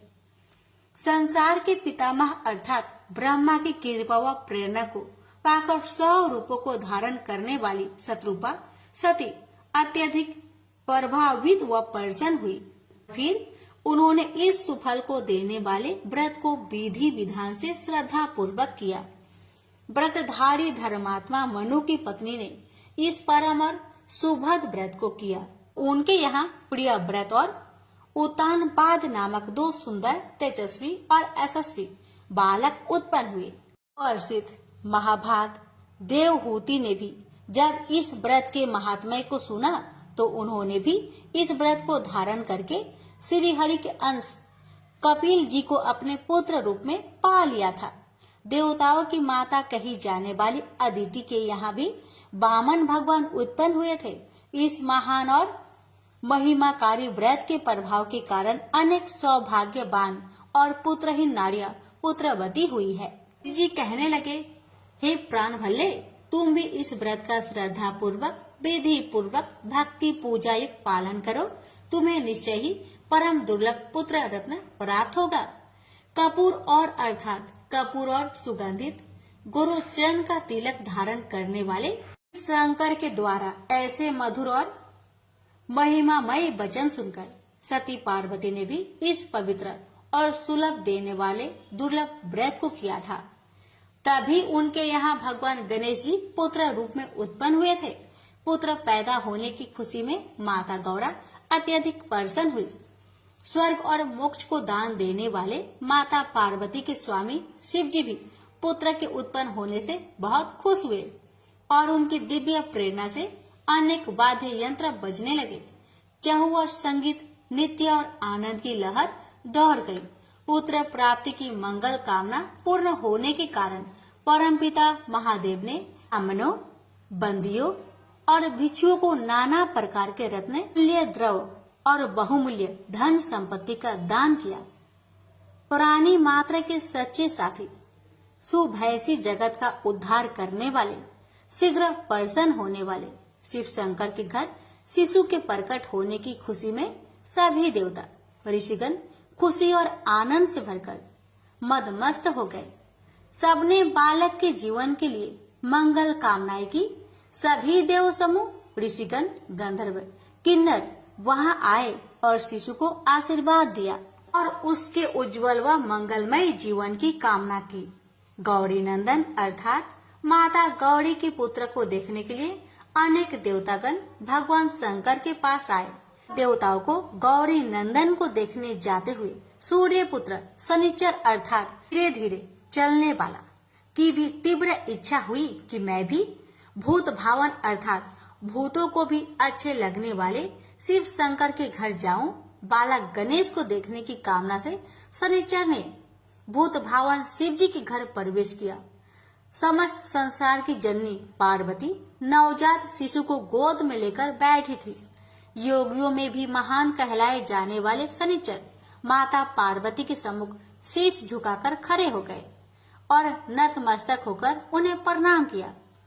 जगत जननी जगदम्बा ने उन्हें आशीर्वाद दिया और उनकी कुशल क्षेम पूछी। फिर माता पार्वती कहने लगी कि समस्त ग्रहों के स्वामी ग्रहेश्वर, आपके नेत्र कुछ बंद से हैं तथा आप सिर झुकाकर क्यों खड़े हैं? आप जब मेरे पास आए हैं तो न मेरी ओर देख रहे हैं न मेरे शिशु की ओर। इसका क्या कारण है? सूर्य के पुत्र शनिचर ने उत्तर दिया, माता, सभी प्राणी इस संसार में अपने कर्मों का फल भोगते हैं। अच्छे बुरे शुभ अशुभ कर्मों के कारण ही सुख दुख की प्राप्ति होती है। हे माते, मेरी कथा कुछ गुप्त है, वह आपके सम्मुख कहने लायक नहीं है, पर आपकी आज्ञा का उल्लंघन भी मैं नहीं कर सकता। फिर भी वह कथा मैं आपको सुनाता हूँ। शनिचर ने कहा, हे माता, मैं बचपन से ही भगवान श्री कृष्ण की चरणों की भक्ति किया करता था। सदैव उनके ध्यान में तत्लीन व मग्न रहता था। तो ऐसी अवस्था में भी मेरे पिता श्री सूर्य नारायण ने मेरा विवाह चित्ररथ की पुत्री के साथ करा दिया। मेरी पत्नी बहुत सीधी साध्वी, तेजस्वी और तपस्विनी है। एक दिन की बात है कि मेरी पत्नी ऋतु स्नान के बाद मेरे पास आई। उस समय मैं भगवान के नाम जाप कर रहा था। मुझे सर्वथा अपने आसपास की कुछ ज्ञान नहीं था। चूंकि वह एक सती साध्वी और भक्त थी, अतः अपना अपमान और अवहेलना वह न सह सकी। उसने क्रोध में आकर मुझे श्राप दिया। कहने लगी कि आज से तुम जिसकी तरफ भी देखोगे उसी का अनिष्ट हो जाएगा। फिर भी माता, मैंने ध्यान तोड़कर उसे बहुत समझाया और संतुष्ट किया। उसने बहुत पश्चाताप किया, पर फिर भी श्राप लौटाने में असमर्थ रही। इसी श्राप के कारण जीव हिंसा के भय से मैं सदा अपने नेत्र को झुकाकर रखता हूँ। मैं किसी की ओर दृष्टिपात नहीं करता, क्योंकि उसकी तुरंत मृत्यु हो जाएगी। माता पार्वती ने जब शनिचर की बातें सुनी तो वे हंसने लगी कि संसार ईश्वर की इच्छा के अधीन है। जो परमेश्वर है वही होता है, अतः तुम जरा भी चिंता न करो तथा तुम मेरी ओर तथा मेरे शिशु की ओर देखो। सूर्य पुत्र शनिचर ने मन ही मन बहुत सोच विचार किया कि मैं पार्वती जी के बालक की ओर देखूं अथवा नहीं। यदि मैं इस तेजस्वी बालक की ओर देखूंगा तो जरूर इसका बुरा हो जाएगा। सबकी ईश्वर रूपा देवी पार्वती की बात भी कैसे टाली जा सकती थी। काफी सोच विचार के बाद योगी शनिचर ने माता जगदम्बा की ओर तो नहीं देखा, तो शिशु की ओर अपनी बाएं आंख के कोने से देखा ही था कि शनिचर की श्रापग्रस्त दृष्टि पड़ने से ही भगवती उमा के प्राणों से भी प्यारे पुत्र गणेश का सिर धड़ से अलग होकर दूर जाकर गिर पड़ा। शनिचर अत्यधिक दुखी हुए और घबराकर अपनी आंखें फेर ली और सिर झुकाकर भगवती के सामने खड़े हो गए। जब माता पार्वती ने खून से लथपथ कबंध शिशु को अपनी गोद में देखा तो दुखी से चित्कार उठी, हाय, ये मेरा शिशु को क्या हुआ? ऐसे दर्दनाक और विस्मित कर देने वाले दृश्य को देखकर उपस्थित कैलाश निवासी अत्यंत दुखी हुए। बालक की ऐसी दशा हो जाएगी ऐसा किसी को भी आभास नहीं था। देवी तो मूर्छित ही हो गई। खून से लथपथ मस्तक विहीन शिशु और माँ गौरा की चिंतायुक्त दशा को देखकर भगवान विष्णु तो गरुड़ पर सवार होकर तुरंत उत्तर दिशा की ओर चल पड़े। रास्ते में पुष्प भद्रा नदी के किनारे उन्होंने एक गज परिवार को आराम से सोते हुए देखा। गजयंत्र का सिर उस समय उत्तर की ओर था। चक्र पानी श्री हरि ने उस गजेंद्र का मस्तक अपने चक्र से काट डाला और उसे लेकर कैलाश पर्वत पर आ गए। भगवान नारायण ने उस मस्तक को मृत बच्चे के कमंद पर लगा दिया और फिर अपने योग माया के द्वारा उसे जीवित भी कर दिया। संसार की माया मोह को दूर करने वाली माता अंबिका को श्री हरि ने सचेत किया और उनके पुत्र को उनकी गोद में बैठाकर उन्हें प्रसन्न करते हुए कहने लगे, हे कल्याणकारी बुद्धि रूपा शिवे, ब्रह्मा से लेकर कीट प्रयत्न तक सभी अपने अपने कर्मों का फल इस जगत में भोगने आते हैं। हे मातेश्वरी, तुम भली भांति इस बात को जानती हो, हर प्राणी अपने कर्मों का फल भोगता है। शोकाकुल उमा को समझाते हुए चक्रपाणी विष्णु ने उन्हें सत्वाना देते हुए कहा कि प्रत्येक मनुष्य को तो कर्म जनित भोग सैकड़ों युगों तक अनेक योनियों में जन्म लेकर भोगने ही पड़ते हैं। जगत में होने वाले दुख सुख भय सुख, आनंद आदि सब कर्मों का ही तो फल है। देवी, इसमें सुख तो उत्तम कर्मों का परिणाम है और दुख और भय आदि पाप कर्मों का। भगवान चक्रवाणी की मधुर वाणी सुनकर माता उमा कुछ संतुष्ट हो गई। वत्सलमयी शिवा ने श्री हरि के चरणों में प्रणाम किया। कपूर गौर शिव और माता पार्वती दोनों ने ही भगवान विष्णु की स्तुति की। शिशु को पुनः जीवित पाकर माता गौरा तो तीर्थ से विभोर हो उठी। साथ ही सारे देव समुदाय में भी आनंद व हर्ष की लहर दौड़ गई। शुभ मुहूर्त देखकर श्री हरि ने बालक का शुभ संस्कार किया और बच्चे को आशीर्वाद देते हुए भगवान विष्णु ने कहा, हे सूरश्रेष्ठ, मैंने सर्वप्रथम तुम्हारी पूजा की है, अतः हे वत्स, आज से जगत में तुम सर्वप्रथम पूजनीय व योगेंद्र हो जाओगे। शंकर के प्रिय पुत्र को प्रसन्न होकर कमल नयन विष्णु ने पुष्प माला पहनाई। हर्षनाद और आनंद से वातावरण गूंज उठा। श्री हरि ने उन्हें मोक्षदायक ब्रह्म ज्ञान और संपूर्ण सिद्धियां प्रदान की। भगवान नारायण ने रुद्रप्रिय नंदन के 8 नाम भी रख दिए। विघ्नेश, गणेश, हिरंब, गजानन, लंबोदर, एकदंत, सुप्रकर्ण और विनायक तभी से पार्वती पुत्र गजमुख आग्र रूप में पूजनीय माने जाते हैं। प्रेम से बोलिए गणेश महाराज की जय। गणेश जी की अग्र पूजा क्यों की जाती है? ऋषियों मुनियों ने सूत जी से निवेदन किया, हे सूत जी, अब आप पहले यह बताएं कि गणेश जी की अग्र पूजा क्यों की जाती है, किसी अन्य देवता की क्यों नहीं? श्री सूत जी बोले, हे ऋषियों, यह भी एक रहस्य ही है कि अधिकार मांगने से नहीं मिलता, इसके लिए योग्यता आवश्यक है। संसार में जो देवी देवता जिसका इष्ट देव होता है वही उसी की पूजा करता है। परिणामतः बड़े देवताओं के महत्व में कम होने की आशंका हो गई है, इसलिए देवताओं में विवाद हुआ। निर्णय के लिए वे शिव जी के पास पहुंच गए और उन्हें प्रणाम करके पूछा कि हे प्रभु, हम सब में अग्र पूजा का अधिकारी आप किसे मानते हैं? इस प्रश्न से शिव दुविधा में पड़ गए कि किसे अग्र पूजा अधिकारी माना जाए। तभी उन्हें एक उपाय सूझा। वे बोले, देवगण, इसके लिए सभी देवताओं को एक प्रतियोगिता में भाग लेना होगा। देवताओं को चिंतित देख शिव ने सत्वाना भरे शब्दों में कहा, घबराओ मत, प्रतियोगिता इतनी ही है कि सभी अपने अपने वाहनों पर सवार होकर पृथ्वी की परिक्रमा करके और फिर यहाँ लौट आए। जो पहले लौटेगा वही अग्र पूजा का अधिकारी माना जाएगा। सभी देवता अपने अपने वाहन पर सवार होकर दौड़ पड़े। गणेश जी का वाहन था मूषक।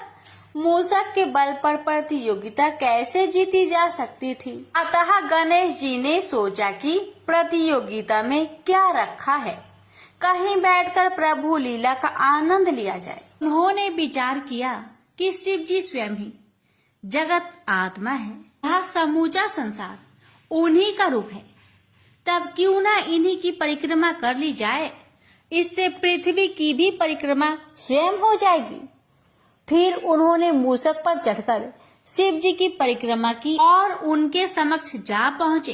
जी ने पूछा, वत्स, तुमने परिक्रमा पूर्ण कर ली? तब उन्होंने उत्तर दिया, जी। शिव जी कुछ नहीं बोले। फिर धीरे धीरे देवता परिक्रमा करके लौटने लगे और उन्होंने गणेश जी को वहां बैठा देखा तो उन्हें आश्चर्य हुआ। फिर भी साहस करके पूछा, अरे तुम पृथ्वी की परिक्रमा के लिए नहीं गए? गणेश जी ने कहा, अरे मैं तो कब का यहाँ आ गया। देवता बोले, रास्ते में तो हमने कहीं भी नहीं देखा।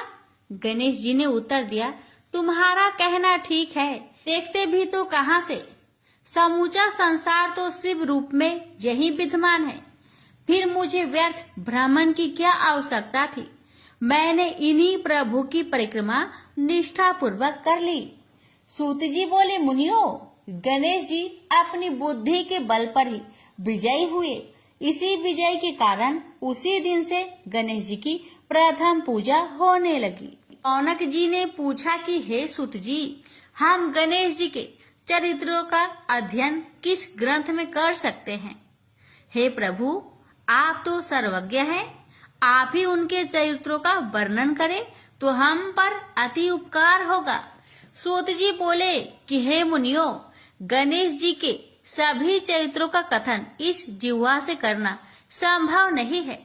फिर भी गणेश जी अग्र पूज्य होने के कारण समस्त देव चरित्रों से जुड़े हैं, इसलिए उनका प्रभाव भी सर्वाधिक है। हे मुनियो, वे सभी का तिरस्कार करने में सक्षम हैं, किंतु उनका तिरस्कार कोई भी नहीं कर सकता। तीनों लोक में उन्हीं के संकेत पर क्रियाशील है। स्वयं गणेश जी कहते हैं, शिव, विष्णु, शक्ति, सूर्य और मुझ गणेश में जो अभेद बुद्धि योग है, मेरे मत में वही सम्यक योग है। से भी सिद्ध है कि सारे देवता उन्हीं के स्वरूप है और देवताओं के चरित्र भी उन्हीं गणराज के चरित्र है। फिर भी गणेश्वर के अनेक प्रमुख चरित्रों का वर्णन गणेश महापुराण में हुआ है। युवों ने पूछा, हे प्रभु, गणेश पुराण का आरंभ किस प्रकार हुआ, यह हमें बताने की कृपा करें। इस पर सूत जी बोले कि हे शौनक, गणेश पुराण अति प्राचीन है। उनके अनंत चरित्रों का संग्रह महापुराण का रूप ले सकता है। गणेश जी के चरित्र को एक बार भगवान नारायण ने नारद जी को और भगवान शंकर ने जगत जननी पार्वती को सुनाया था।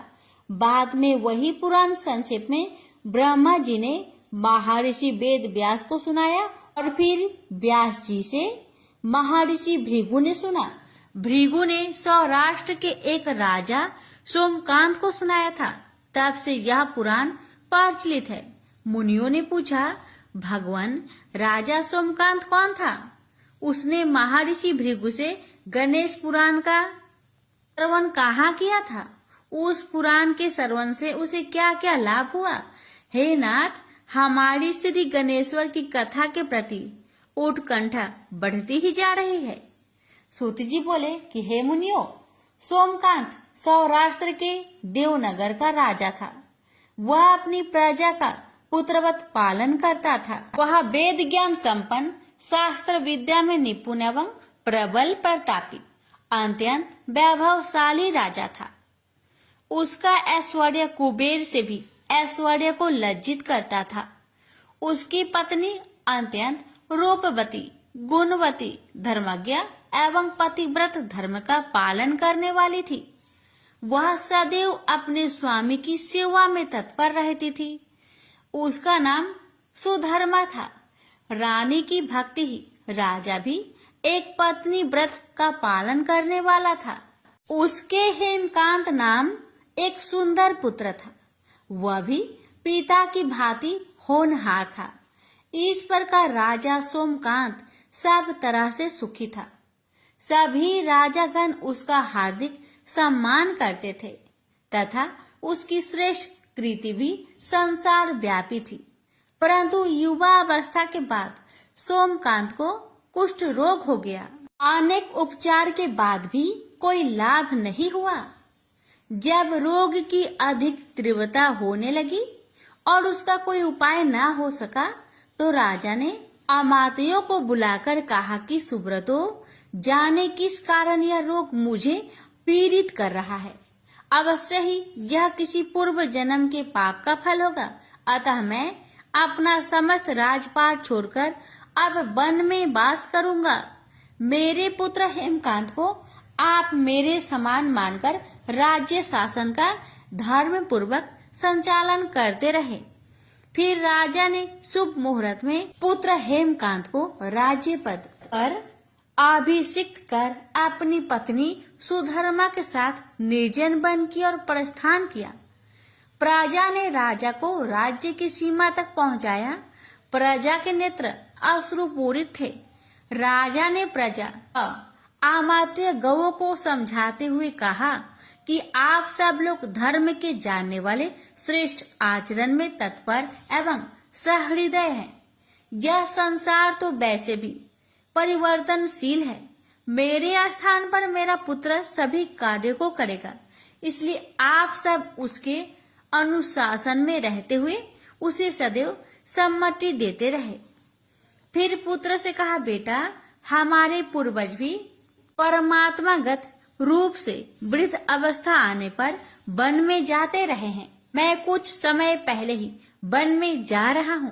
यदि कुछ वर्ष बाद जाऊं तब भी मोह का त्याग ही करना होगा।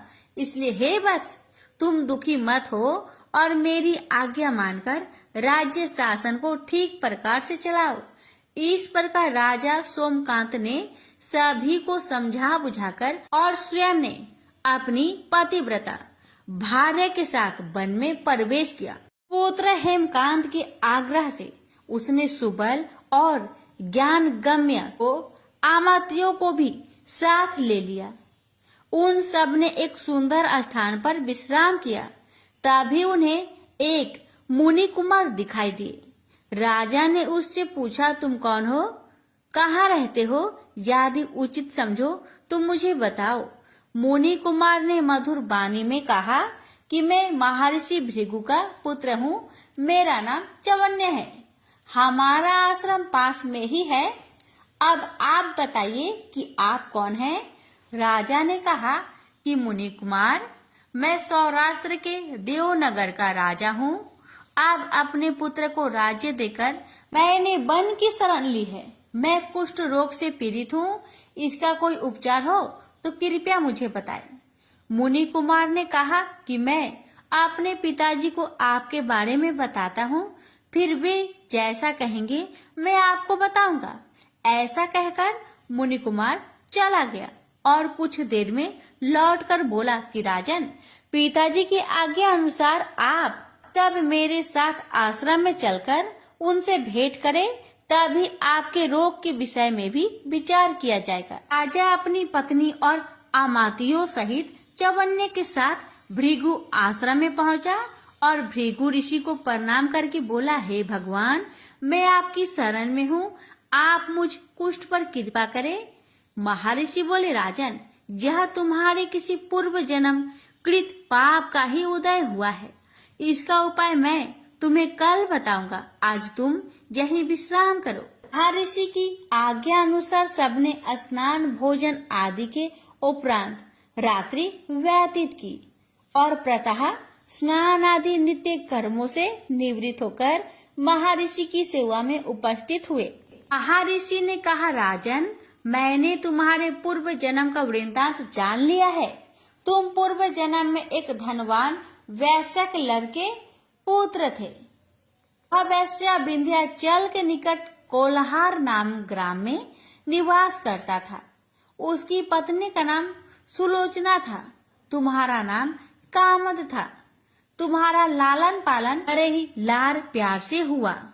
उन्होंने तुम्हारा विवाह एक अत्यंत सुंदरी वैश्य कन्या से कर दिया था, जिसका नाम कुटुम्बिनी था। यद्यपि तुम्हारी भार्या सुशीला थी और तुम्हें सदैव धर्म में निरत देखना चाहती थी, किंतु तुम्हारा स्वभाव असनांद होने के कारण दिन प्रतिदिन उछलखल होता जा रहा था। लेकिन माता पिता भी धर्म परायण होने से उनके सामने तुम्हारी उछलखलता दबी रही। कालांतर में माता पिता की मृत्यु के बाद तुम निरंकुश हो गए और अपनी पत्नी की बात भी नहीं मानते थे।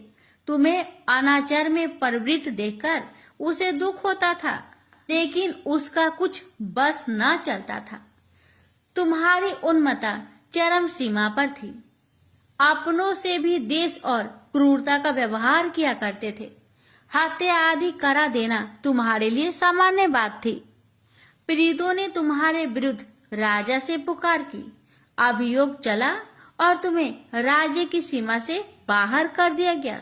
तुम किसी निर्जन वन में जाकर रहने लगे।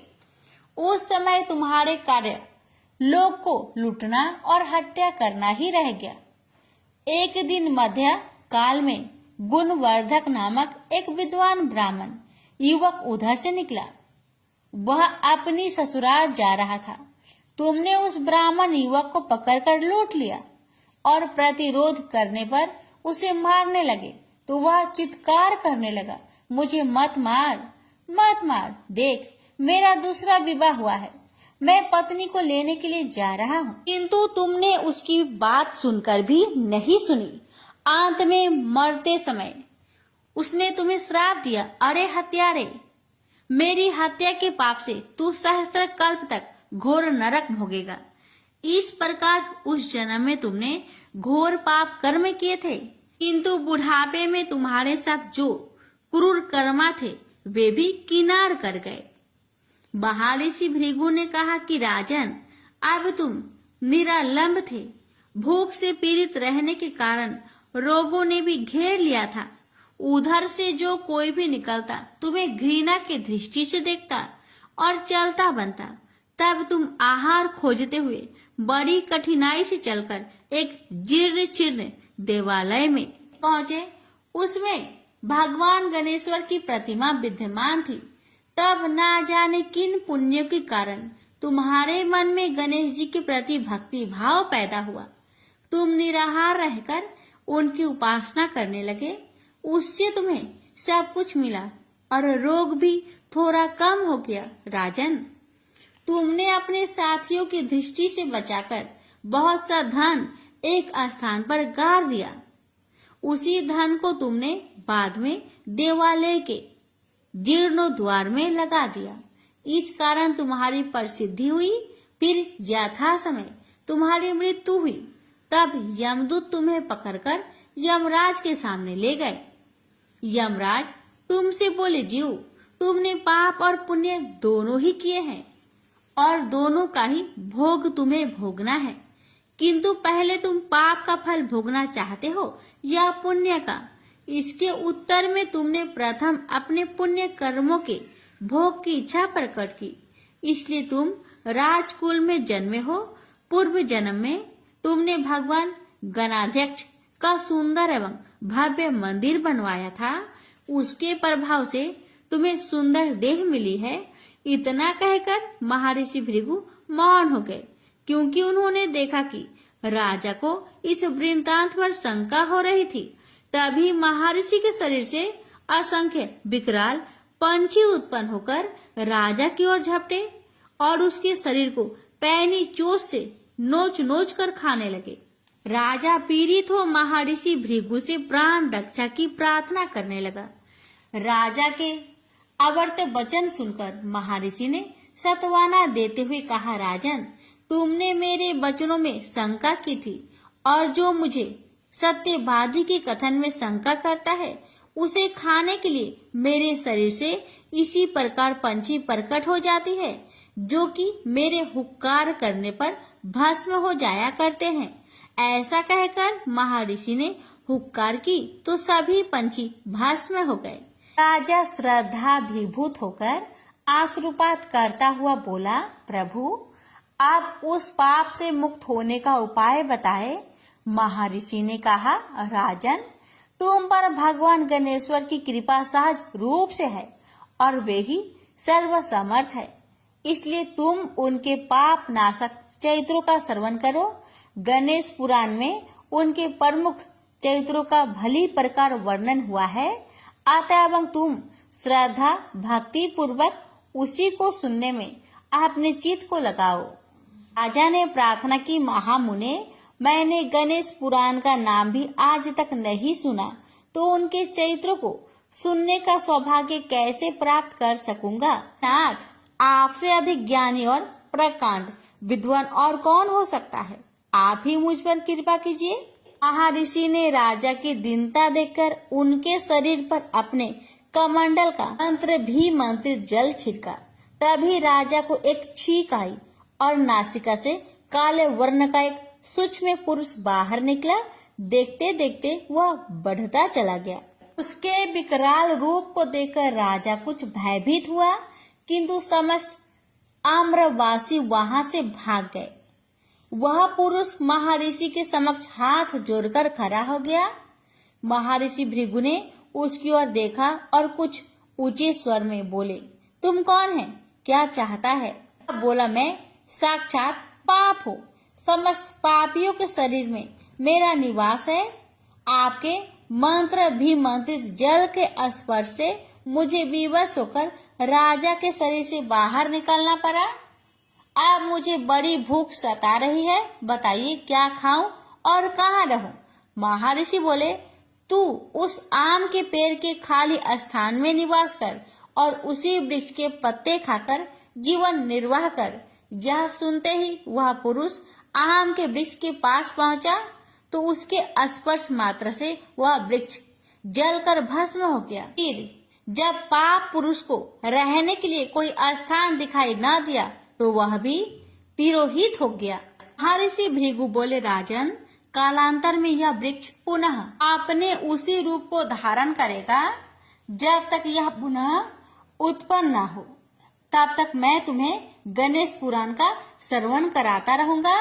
पहले तुम पुराण श्रवण के संकल्प के साथ आदि देव गणेश जी का पूजन करो, तब मैं गणेश पुराण की कथा आरंभ करूंगा। महर्षि के आदेश अनुसार राजा ने पुराण श्रवण का संकल्प किया। उसी समय राजा को अनुभूति हुई, उसकी समस्त पीड़ा दूर हो गई। दृष्टि डाली तो कुष्ठ रोग अब कहीं कोई चिन्ह भी शेष नहीं रह गया था। अपने को पूर्व रूप से रोग रहित एवं पूर्वत सुंदर हुआ देख राजा के आश्चर्य की सीमा ना रही और उसने महर्षि के चरण पकड़कर निवेदन किया कि प्रभु, मुझे गणेश पुराण का विस्तार से श्रवण कराए। प्रेम से बोलिए जय श्री गणेश। प्यारे भक्तों, श्री गणेश पुराण की कथा का समापन करते हैं।